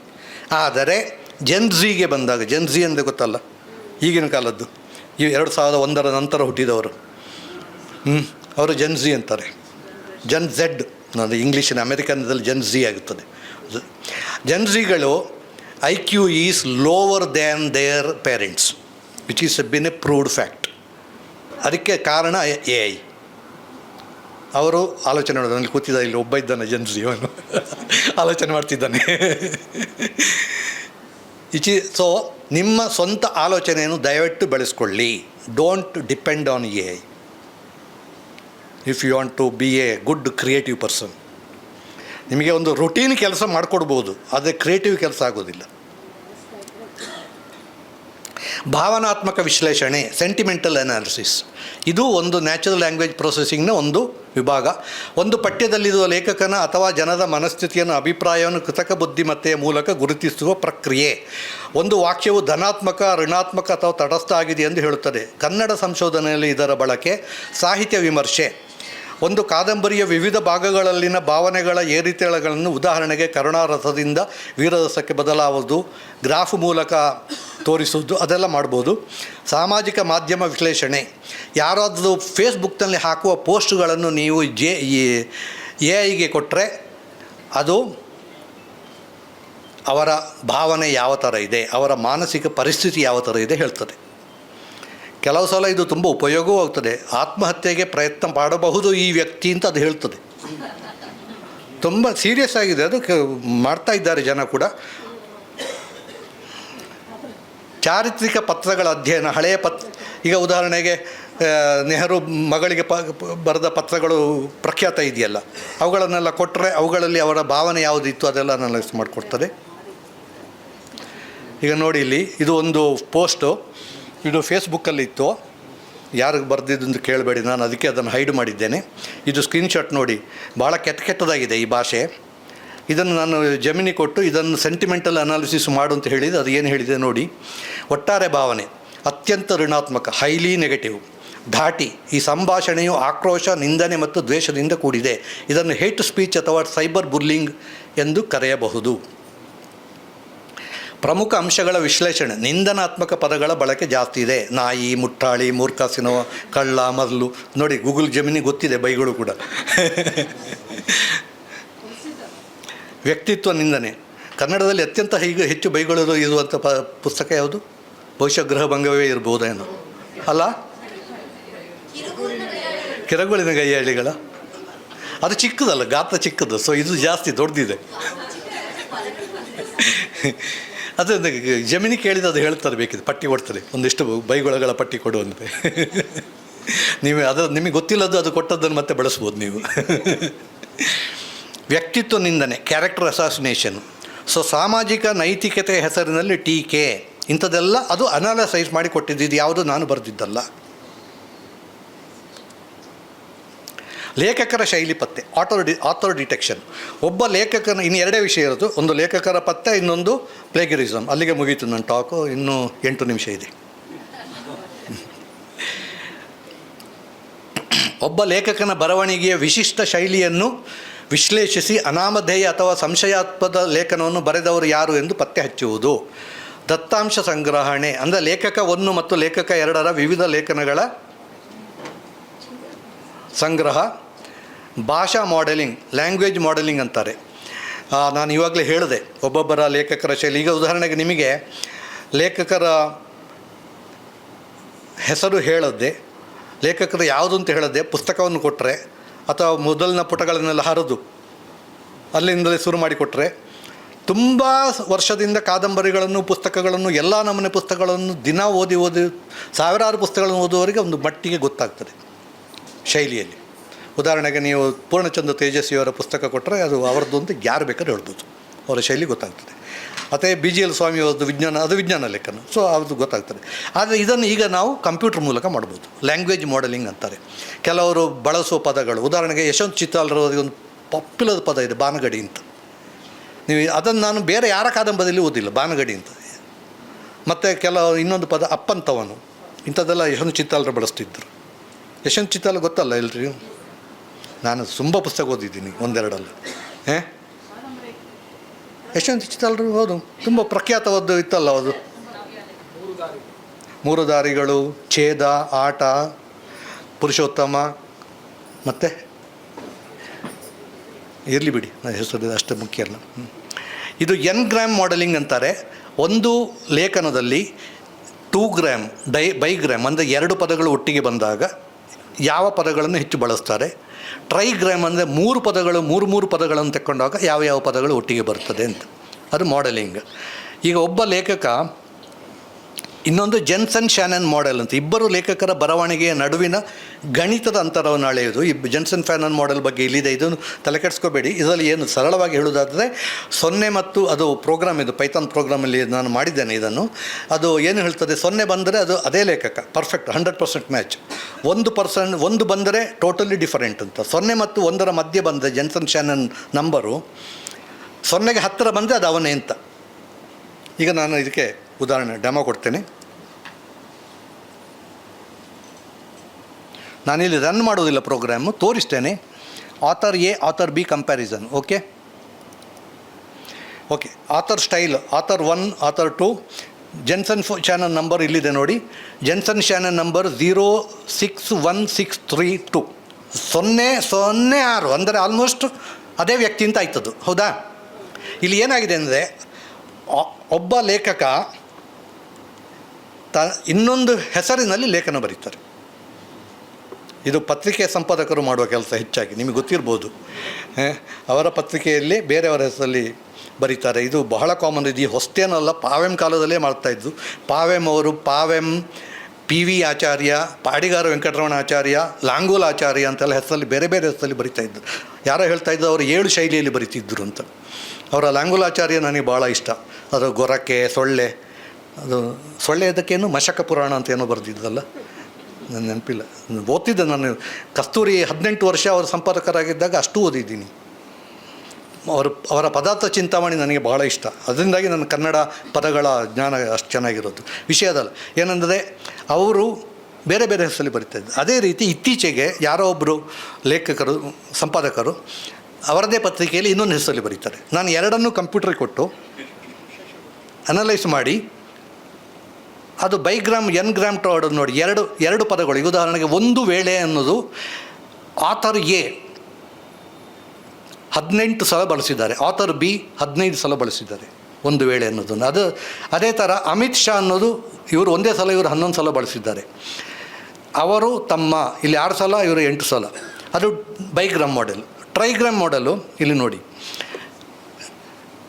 ಇದು ಆಥರ್ 1, ಇದು ಆಥರ್ 2. ಯಾವುದು ಎಡಗಡೆದು ಆಥರ್ 1, ಬಲಗಡೆ ಆಥರ್ 2 ಎಂಬುದನ್ನು ಅರ್ಥ ಮಾಡಿಕೊಳ್ಳಬಹುದು. ಅದನ್ನು ಆಥರ್ 1 1 ಸಲ ಬಳಸಿದೆ, ಆಥರ್ 2 4 ಸಲ ಬಳಸಿದ್ದಾರೆ. ಸೊ ಇದು ನನಗೆ ವೈಜ್ಞಾನಿಕವೇ I have proved author 2 is nothing but author 1 only. ಇದು ಈ ಕೆಲಸ ಇದೆಯಲ್ಲ, I have done it in 2 minutes. I have means using A I. ನಾನೇನು ಮಾಡಿದ್ದೇನೆ ಅಂದರೆ, ಕರ್ಸರ್ ಅಂತ ಒಂದು ಎ ಐ ಇದೆ. ಆ ಕರ್ಸರಿಗೆ ನನಗೆ ಈ ಥರದ್ದೊಂದು ಪ್ರೋಗ್ರಾಮ್ ಮಾಡಿಕೊಡು ಅಂದರೆ ಅದು ಪೈಥಾನ್ನಲ್ಲಿ ಮಾಡಿಕೊಡುತ್ತೆ. ಪೈಥಾನ್ ಬರುತ್ತೆ ನನಗೆ, ಅದು ಬೇರೆ ವಿಷಯ. ನಾನು ಇದನ್ನೇ ಪೈಥಾನ್ನಲ್ಲಿ ಬರಿಬೇಕಿದ್ರೆ 2 ತಿಂಗಳು ಬೇಕು. 2 ತಿಂಗಳು ಬೇಕು ನನಗೆ ಸ್ವಂತ ಬರಿಬೇಕಿದ್ರೆ. ಅದು 2 ನಿಮಿಷದಲ್ಲಿ ಪ್ರೋಗ್ರಾಮ್ ಕೊಡ್ತು. ಆಮೇಲೆ ಅದಕ್ಕೆ ಇನ್ಪುಟ್ ಕೊಟ್ಟೆ, ರನ್ ಮಾಡಿ ಔಟ್ಪುಟ್ಟನ್ನು 10 ಸೆಕೆಂಡಲ್ಲಿ ಕೊಡ್ತು. ಸೊ ಈ ಕೆಲಸ ಇದು ಎಷ್ಟು ವಿಶೇಷ ಅಂತ ಹೇಳಬೇಕು. ನಾನು ಉದಾಹರಣೆ ಹೇಳಬೇಕಿದ್ರೆ ಡಾಕ್ಟರ್ ಶ್ರೀನಿವಾಸ ಹಾವನೂರು ಅವರ ಕೆಲಸವನ್ನು ಹೇಳಬೇಕು. ಅವರು ಮುಂಬೈಯಲ್ಲಿದ್ದಾಗ 70ನೇ ದಶಕದಲ್ಲಿ ಕಂಪ್ಯೂಟ್ರಲ್ಲಿ ಕನ್ನಡವೇ ಇಲ್ಲದಿದ್ದ ಕಾಲದಲ್ಲಿ ಕನ್ನಡವನ್ನು ಕಂಗ್ಲೀಷಲ್ಲಿ ಎಂಟ್ರ್ ಮಾಡಿ, ಅಂದರೆ ಐಟ್ರಾನ್ಸ್ ಒಂದು ಸ್ಕೀಮ್ ಇತ್ತು. NAANU ಅಂದರೆ ನಾನು, SARA ಕ್ಯಾಪಿಟಲ್ LA ಅಂದರೆ ಸರಳ, SARA ಸ್ಮಾಲ್ LA ಅಂದರೆ ಸರಳ. ಈ ಥರ ಎಲ್ಲ ಕಷ್ಟಪಟ್ಟು ಟೈಪ್ ಮಾಡಿ ಮುದ್ದಣನ 5 ಅದು ಮುದ್ದಣದ್ದೇ ಅಂತ ಅನುಮಾನ ಇಲ್ಲದೆ ಗೊತ್ತಿದ್ದಂತಹ 5 ಕೃತಿಗಳನ್ನು ಕಂಪ್ಯೂಟರ್ಗೆ ಓಡಿಸಿ ಇದೇ ಅನಾಲಿಸಿಸನ್ನು ಅವರು ಮಾಡಿ ಕಂಪ್ಯೂಟರ್ ಮೂಲಕ ಫೋರ್ಟ್ರಾನ್ ಪ್ರೋಗ್ರಾಮಿಂಗ್ನಲ್ಲಿ, ಕಾರ್ಡ್ ಪಂಚಿಂಗ್ನಲ್ಲಿ, ಆ ಕಂಪ್ಯೂಟರ್ ಇದು ಮಾನಿಟ್ರಲ್ಲ ಏನೂ ಇರಲಿಲ್ಲ. 6ನೇ ಪುಸ್ತಕ ಇದು ಮುದ್ದಣದ್ದಯ ಅಂತ ಅನುಮಾನ ಇದ್ದದ್ದನ್ನು ಕೂಡ ಅದಕ್ಕೆ ಕೊಟ್ಟು ಅವರು ಈ ಪ್ರೋಗ್ರಾಮ್ ಮೂಲಕ ಇದು ಮುದ್ದಣನದ್ದೇ ಅಂತ ತೀರ್ಮಾನಕ್ಕೆ ಬಂದರು. ಬಹುಶಃ ಅವರಿಗೊಂದು 3 ವರ್ಷ ಆದರೂ ಹಿಡಿದಿರ್ಬೋದು. ಈಗಾದರೆ ಇದನ್ನು 3 ನಿಮಿಷದೊಳಗೆ ಮಾಡ್ಬೋದು. ಬಟ್ ದುರದೃಷ್ಟ ಅಂದರೆ ನಮ್ಮ ಕನ್ನಡ PhD ಮಾಡುವವರು ಇಂಥದ್ದೆಲ್ಲ ಮಾಡ್ತಾ ಇಲ್ಲ. ಅದು ಬೇಸರದ ಸಂಗತಿ. ಅದಕ್ಕೆ ನಾನು ತೋರಿಸ್ತಾ ಇದ್ದೆ, ಅದಕ್ಕೆ ಹೇಳಿದ್ದೆ ಎಷ್ಟು ಜನ ಇದ್ದೀರಾ PhD ಮಾಡುವವರು ಅಂತ. ಕೃತಿ ಚೌರ್ಯ ಪತ್ತೆ, ಪ್ಲೇಗರಿಸಮ್ ಡಿಟೆಕ್ಷನ್, ಕೊನೆಯ ವಿಷಯ. ಇನ್ನೊಬ್ಬರ ಲೇಖನ ಅಥವಾ ಸಂಶೋಧನೆಯನ್ನು ಅವರ ಅನುಮತಿ ಇಲ್ಲದೆ ಅಥವಾ ಅವರಿಗೆ ಮನ್ನಣೆ ನೀಡದೆ ತನ್ನದೇ ಎಂದು ಬಳಸಿಕೊಳ್ಳುವುದು. ಇದನ್ನು ನಾವು NLP ಮೂಲಕ ಪತ್ತೆ ಹಚ್ಚಬಹುದು. ಮತ್ತು ಸೇಮ್ ಬೈಗ್ರಾಮ್ ಟ್ರೈಗ್ರಾಮ್ ಮಾಡೆಲಿಂಗ್ ಮೂಲಕ. ವಿಧಾನಗಳು: ವಾಕ್ಯ ರಚನೆಯ ಹೋಲಿಕೆ, ಸ್ಟ್ರಕ್ಚರಲ್ ಕಂಪ್ಯಾರಿಸನ್. ಶಬ್ದಾರ್ಥ ವಿಶ್ಲೇಷಣೆ ಅಂದರೆ ಸೆಮ್ಯಾಂಟಿಕ್ ಅನಾಲಿಸಿಸ್. ಇಲ್ಲಿ ಸ್ವಲ್ಪ ಕಷ್ಟ ಇದೆ, ಯಾಕಂದರೆ ಅದೇ ಧ್ವನಿ ಇದು ಅಂತ ಬೇರೆ ಪದ ಬಳಸ್ಬೋದು. ಅದೇ ಅರ್ಥ, ಪದ ಬೇರೆ ಆಗ್ತದೆ. ಅದಕ್ಕೆ ಸ್ವಲ್ಪ ಇನ್ನೂ ನಾನು ಮಾಡಿಲ್ಲ. ಶಬ್ದದ ಈ ಸೆಮ್ಯಾಂಟಿಕ್ ಇನ್ನೂ ನಾನು ಮಾಡಿಲ್ಲ. ಬಾಕಿದ್ದು ಮಾಡಿದ್ದೀನಿ. ಪ್ಯಾರಾಪ್ರೇಸಿಂಗ್ ಅಂತಾರೆ, ಅದು ಮಾಡಿಲ್ಲ. ಇದು ಉಳಿದದ್ದು ಮಾಡಿದ್ದೀನಿ. ಫಲಿತಾಂಶ: ಈ ತಂತ್ರಜ್ಞಾನವು ಮೂಲ ಲೇಖನದಿಂದ ಎಷ್ಟು ಪ್ರತಿಶತ ಮಾಹಿತಿಯನ್ನು ನಕಲು ಮಾಡಲಾಗಿದೆ ಎಂಬ ನಿಖರ ವರದಿಯನ್ನು ನೀಡುತ್ತದೆ.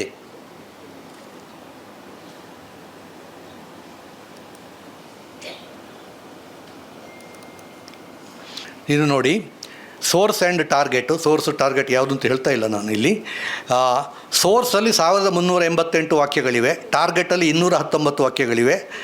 ಇಲ್ಲಿ 46.85% ಪ್ಲೇಗರಿಸಮ್ ಆಗಿದೆ. ಯೂನಿವರ್ಸಿಟಿಗಳ ನಿಯಮ ಪ್ರಕಾರ ಒಂದು PhD ಥೀಸಿಸ್ನಲ್ಲಿ 12%ಗಿಂತ ಹೆಚ್ಚು ಕೃತಿ ಚೌರ್ಯ ಇರಬಾರ್ದು. ಸೊ PhD ಮಾಡುವವರಿಗೆ ಹೇಳ್ತಾ ಇದ್ದೀನಿ, ನೆನ್ಪಿಟ್ಕೊಳ್ಳಿ. ಟರ್ನಿಟನ್ ಒಂದು ಸಾಫ್ಟ್ವೇರ್ ಇದೆ, ಅದು ಹೇಳ್ತದೆ ಇದು ಎಲ್ಲೆಲ್ಲಿಂದ ಎಷ್ಟೆಷ್ಟು ಕದ್ದದ್ದು ಅಂತ. ಇದು ನಾನು ಮಾಡಿದ್ದೇನೆಂದರೆ, 2 ಲೇಖನ ಇಟ್ಟುಕೊಂಡು 2ನೇ ಲೇಖನ ಮೊದಲನೇ ಲೇಖನದ ಎಷ್ಟು ಪ್ರತಿಶತ ಕಾಪಿ ಅಂತ. ಅದೇನು ಮಾಡ್ತಾರೆ ಅಂದರೆ, ಕಾಪಿ ಮಾಡುವವರು ಹಿಂದೆ ಮುಂದೆ ಮಾಡ್ತಾರೆ ಪದಗಳನ್ನು, ವಾಕ್ಯಗಳನ್ನು. ಸೊ ಇದೇನು ಮಾಡ್ತದೆ ಅಂದರೆ, ಬೈಗ್ರಾಮ್ ಮಾಡೆಲ್ ಮಾಡಿ ನೋಡಿ, top 10 matching phrases word bigram. ಉದಾಹರಣೆಗೆ ಕಾಡ್ಯನ ಮನೆಯ ಅಂತ ಹೇಳುವ 2 ಪದಗಳ ಒಂದು ಪದಗುಚ್ಛ, ಫ್ರೇಸ್, ಬೈಗ್ರಾಮ್ 2 ಅಕ್ಷರ. ಕಾಡ್ಯನ ಮನೆಯ ಅನ್ನೋದು 5 ಸಲ ಬಂದಿದೆ, ರಿಪೀಟ್ ಆಗಿದೆ. ಅಂದರೆ ಸೋರ್ಸಲ್ಲಿ 13 ಸಲ ಬಂದಿದೆ, ಟಾರ್ಗೆಟಲ್ಲಿ 5 ಸಲ ಬಂದಿದೆ. ಕಾಡ್ಯನ ಮನೆ ಅನ್ನೋದು ಸೋರ್ಸಲ್ಲಿ 4 ಸಲ ಬಂದಿದೆ, ಟಾರ್ಗೆಟಲ್ಲಿ 4 ಸಲ ಬಂದಿದೆ. ಈ ಥರ ಟ್ರೈಗ್ರಾಮ್ ಮಾಡೆಲಿಗೆ ಬಂದಾಗ, ಆ ದಿನ ರಾತ್ರಿ ಅನ್ನೋ 3 ಪದಗಳು, ಆ ದಿನ ರಾತ್ರಿ ಒಟ್ಟಿಗೆ 3 ಪದ ಒಟ್ಟಿಗೆ, ಪದಗುಚ್ಛ ಅಂತ ಹೇಳ್ತಾರಲ್ಲ ಅದು. ಸೋರ್ಸಲ್ಲಿ 2 ಸಲ ಬಂದಿದೆ, ಟಾರ್ಗೆಟಲ್ಲಿ 1 ಸಲ ಬಂದಿದೆ. ಇದೇ ಥರ ಎಲ್ಲ ಇದೆ ಅಲ್ಲಿ. ಟೋಟಲು ಆ್ಯಕ್ಚುಲಿ ಅದು ಸೆಂಟೆನ್ಸ್ ಲೆವೆಲಲ್ಲಿ 67% ಇದೆ. ಬೈಗ್ರಾಮ್ ಟ್ರೈಗ್ರಾಮ್ 47% ಇಲ್ಲಿ ನೋಡಿ. ಎನ್ಗ್ರಾಮ್ 36%, ಅದೇ ಟ್ರೈಗ್ರಾಮ್ ಟ್ರೂಗ್ರಾಮ್ ಅದನ್ನು ತೋರಿಸಿದ್ನಲ್ಲ. ಇನ್ನು ಮುಖ್ಯವಾಗಿ ಇನ್ನೊಂದು ಕೊನೆಯದಾಗಿ ಸೆಂಟೆನ್ಸಸ್ ಮ್ಯಾಚಿಂಗ್. Matched sentences 138. ನಾನು ತೋರಿಸಿದ್ನಲ್ಲ 219 ವಾಕ್ಯಗಳಿವೆ ಟಾರ್ಗೆಟಲ್ಲಿ. ಸೋರ್ಸಲ್ಲಿ 1388 ವಾಕ್ಯಗಳಿವೆ. ಸೊ ಆ 219 ವಾಕ್ಯಗಳಲ್ಲಿ 138 ವಾಕ್ಯಗಳು ಮೂಲದಿಂದ ಕದ್ದದ್ದು. 63% ಆಯ್ತು ಅಲ್ಲಿಗೆ ಕದ್ದದ್ದು. ಉದಾಹರಣೆಗೆ ನೋಡಿ ಕೊಟ್ಟಿದೆ, ಕಾಡ್ಯನ ಮನೆಯ ಪರಿಸರದಲ್ಲಿ ಹಲವಾರು ದೈವಗಳು ನೆಲೆಗೊಂಡಿವೆ. ಇಲ್ಲಿ ಕೆಲವು ವಾಕ್ಯಗಳು ನೋಡಿ 94%. ಕಾಡನ ಮನೆ ಸಾಮಾನ್ಯವಾಗಿ ಜನವಸತಿಯಿಂದ ದೂರ ಕಾಡಿನೊಳಗೆ ಅಥವಾ ಊರ ಹೊರಗಿರುತ್ತದೆ. ಇದು ಸೋರ್ಸಲ್ಲಿ 151ನೇ ವಾಕ್ಯ, ಟಾರ್ಗೆಟಲ್ಲಿ 8ನೇ ವಾಕ್ಯ. ಕಾಡ್ಯನ ಮನೆ ಸಾಮಾನ್ಯವಾಗಿ ಜನವಸತಿಯಿಂದ ದೂರ ಕಾಡಿನೊಳಗೆ ಅಥವಾ ಊರ ಹೊರಗೆ ಇರುತ್ತದೆ. ನೋಡಿ ಇಲ್ಲಿ ಹಾಗೆ ಮ್ಯಾಚಿಂಗ್ ಇದು ಕಂಪ್ಲೀಟ್ ಇದೆ. ಇದು ನನ್ನಲ್ಲಿ ತೋರಿಸಿದ್ದು ನಾನು ಅಷ್ಟೇ.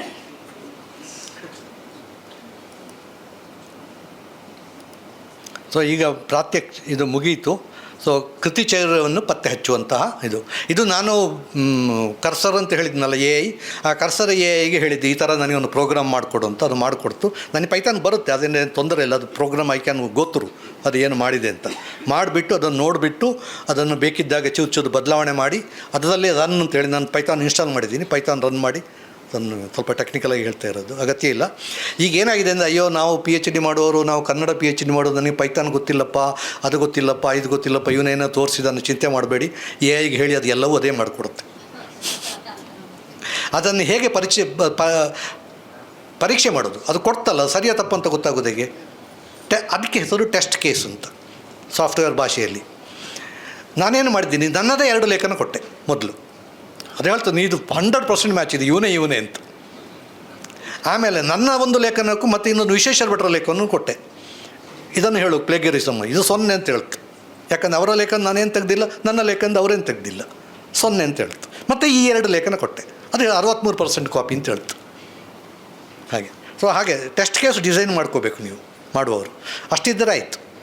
ಸೊ ನೀವು ಬೇಕಿದ್ದರೆ ಹ್ಯಾಂಡ್ಸ್ ಆನ್ ವರ್ಕ್ಶಾಪೇ ಮಾಡ್ಬೋದು ಕನ್ನಡ PhD ಅವರಿಗೆ, ಅದು ಮುಂದಿನ ಕೆಲಸ. ಸಮಾರೋಪ ಮತ್ತು ಭವಿಷ್ಯದ ಹಾದಿ, ಕೊನೆಯ ಸ್ಲೈಡ್. ತಂತ್ರಜ್ಞಾನದ ಶಕ್ತಿ. AI ಮತ್ತು NLP ಕೇವಲ ಇಂಗ್ಲೀಷಿಗೆ ಸೀಮಿತವಲ್ಲ, ಅವುಗಳನ್ನು ಕನ್ನಡ ಭಾಷೆಯ ಸಾಹಿತ್ಯಿಕ ಸಂಶೋಧನೆಯಲ್ಲಿ ಯಶಸ್ವಿಯಾಗಿ ಬಳಸಬಹುದು. ನನ್ನೊಂದು ಹಳೇ ಜೋಕಿದೆ, ಕನ್ನಡ ಮತ್ತು ಮಾಹಿತಿ ತಂತ್ರಜ್ಞಾನ ಅಂತ ಒಂದು 25 ವರ್ಷದಿಂದ ಭಾಷಣ ಕೊಡುವಲ್ಲಿ ನಾನು ಯಾವಾಗಲೂ ಹೇಳುವಂಥದ್ದು. ಒಬ್ಬ ಗಮಾರ ಅಂಗಡಿಗೆ ಹೋದ, ಅಂಗಡಿಯವನು ಕೇಳ್ದ ಏನು ಬೇಕು ಅಂತ. ನನಗೆ ಒಂದು ಪೆನ್ನು ಬೇಕು ಅಂತ ಹೇಳ್ದ. ಅವನು ಹೇಳ್ದ, ಅವನ ಮುಖ ನೋಡಿ, ನೀವು ಅಪರೂಪದ ವ್ಯಕ್ತಿ, ನಿಮಗೆ ಮಾಮೂಲಿ ಪೆನ್ನು ಕೊಡೋದಿಲ್ಲ, ನಿಮಗೆ ವಿಶೇಷ ಪೆನ್ನು ಕೊಡ್ತೇನೆ. ಮಾಮೂಲಿಯವರಿಗೆ ಅದು 5 ರೂಪಾಯಿ 10 ರೂಪಾಯಿ 15 ರೂಪಾಯಿ ಪೆನ್ನು, ನಿಮಗೆ ಒಂದು ವಿಶೇಷದ ಪೆನ್ನು ನೋಡಿ ಇಲ್ಲಿ ಅಂತ ಹೇಳಿ ಇಲ್ಲಿ ಒಳಗಡೆಯಿಂದ ಹೀಗೆ ತೆಗೆದು ನೋಡಿ, ಈ ವಿಶೇಷ ಪೆನ್ನು ಇದಕ್ಕೆ 15,000 ರೂಪಾಯಿ ಅಂದ. ಅವನು ಅಷ್ಟು ವಿಶೇಷ ಏನಿದೆಯಪ್ಪ ಅದರಲ್ಲಿ ಅಂತ ಕೇಳಿದ್ದಕ್ಕೆ, ಸರ್ ಇದರಲ್ಲಿ ಈ ಪೆನ್ನನ್ನು ಬಳಸಿ ಪ್ರಪಂಚದ ಯಾವ ಭಾಷೆಯಲ್ಲಿ ಬೇಕಾದರೂ ಬರೆಯಬಹುದು ಅಂತೇಳಿ. ಈ ಜೋಕನ್ನು ತುಂಬ ಸಲ ನಾನು ಹೇಳಿದ್ದೀನಿ. ಅದು ಯಾಕೆ ಅಂದರೆ, ಕಂಪ್ಯೂಟರ್ ಅನ್ನೋದು ಪೆನ್ನಿನಾಗೆ, ನೀವು ಯಾವ ಭಾಷೆಗೂ ಅದನ್ನು ಬಳಸ್ಬೋದು, ಇಂಗ್ಲೀಷಿಗೆ ಮಾತ್ರ ಅಲ್ಲ, ಅಷ್ಟೇ, ಮತ್ತೇನಿಲ್ಲ. ವೈಜ್ಞಾನಿಕ ಪುರಾವೆ, ಜೆನ್ಸನ್ ಶಾನನ್ ಮಾಡೆಲ್ ಬಗ್ಗೆ ಇವಾಗಲೇ ಹೇಳಿದೆ. ನಿಖರತೆ. ಸಾಂಪ್ರದಾಯಿಕ ವಿಧಾನಗಳಿಗಿಂತ AI ಆಧಾರಿತ ವಿಶ್ಲೇಷಣೆಯು ದತ್ತಾಂಶವನ್ನು ಅತಿ ವೇಗವಾಗಿ ಮತ್ತು ನಿಖರವಾಗಿ ವಿಶ್ಲೇಷಿಸಲು ಸಹಕಾರಿ. ಮುಂದಿನ ಗುರಿಗಳು ಅಂದರೆ ನೀವು PhD ಮಾಡುವವರಿಗೆ ಕೆಲವು ಟಾರ್ಗೆಟು. ಹಳೆಯ ಹಸ್ತಪ್ರತಿಗಳು ಮತ್ತು ಶಾಸನಗಳ ಕರ್ತೃತ್ವವನ್ನು ಪತ್ತೆ ಹಚ್ಚಲು ಈ ಮಾದರಿಯನ್ನು ವಿಸ್ತರಿಸುವುದು. Extending to manuscripts analysis. ಇಲ್ಲಿದೆಯಲ್ಲ, ಇಲ್ಲೇ ಇರಬೇಕಲ್ಲ ತುಂಬ. ಕನ್ನಡದ ವಿಶಿಷ್ಟ ಪ್ರಾದೇಶಿಕ ಉಪಭಾಷೆಗಳನ್ನು ಗುರುತಿಸುವ ನಿಟ್ಟಿನಲ್ಲಿ AIಗೆ ತರಬೇತಿ ನೀಡುವುದು.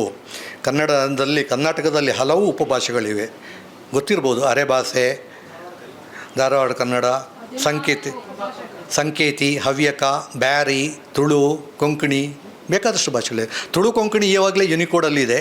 ಕೊಡವ ಅಂತ ಇದೆ, ಕೊಡವ ಅವರು ಏನೂ ಕೆಲಸ ಮಾಡಿಲ್ಲ. ಹಾಗೆ ಇದನ್ನೆಲ್ಲ ನೀವು AI ಮೂಲಕ, ಅದಕ್ಕೆ ಮೊದಲಿಗೆ ಏನು ಮಾಡಬೇಕು, ಅದನ್ನು ಕಲಿಸಬೇಕು. ಈಗ ತುಳು ಈಗ ಕನ್ನಡ ಲಿಪಿಯಲ್ಲಿ ಬರೆಯೋ ಕಾರಣ ಇದು ತುಳು ಅಂತ ಗೊತ್ತಾಗೋದಿಲ್ಲ. ಹವ್ಯಕ ಮತ್ತು ಅರೆಭಾಷೆ ಅದಕ್ಕೆ ಗೊತ್ತಾಗೋದಿಲ್ಲ, ಅದು ಹವ್ಯಕ ಇಲ್ಲ ಅರೆಭಾಷೆ ಅಂತ. ಅದಕ್ಕೆ ಹೇಳಬೇಕು ಇದು ಈ ಭಾಷೆ ಅಂತ. ಹಾಗೆ ಕಲಿಸಿ ಮತ್ತೆ ಅದನ್ನು ಯೂಸ್ ಮಾಡಬೇಕು. ಸಂಶೋಧನಾ ಕ್ಷೇತ್ರಗಳಲ್ಲಿ ನೈಜತೆಯನ್ನು, ಒರಿಜಿನಾಲಿಟಿ ಕಾಪಾಡಲು ಸ್ವಯಂಚಾಲಿತ ಕನ್ನಡ ಕೃತಿಚೌರ್ಯ ಪತ್ತೆಯ ಸವಲತ್ತುಗಳನ್ನು ಅಭಿವೃದ್ಧಿಪಡಿಸುವುದು. ಇದು ವಿಶ್ವವಿದ್ಯಾಲಯಗಳಿಗೆ ಬಹಳ ಅಗತ್ಯ.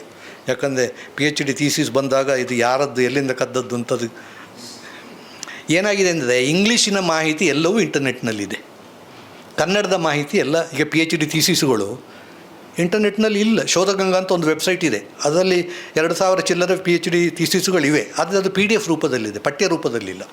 ಸೊ ಅದನ್ನೆಲ್ಲ ಪಠ್ಯ ಮಾಡೋದು, ಮತ್ತು ಸಂಶೋಧನಾ ಗ್ರಂಥಗಳಲ್ಲಿ ಲೇಖನಗಳಲ್ಲಿ ಬಂದದ್ದನ್ನೆಲ್ಲ ಡಿಜಿಟೈಸ್ ಮಾಡಿ ಯುನಿಕೋಡಿಗೆ ಮಾಡಿ ಇಟ್ಕೊಳ್ಳೋದು. ಆಮೇಲೆ ಪ್ಲೇಗರಿಸಮ್ ಆಗಿದೆಯಾ ಅಂತ ಪತ್ತೆ ಹಚ್ಚೋದು.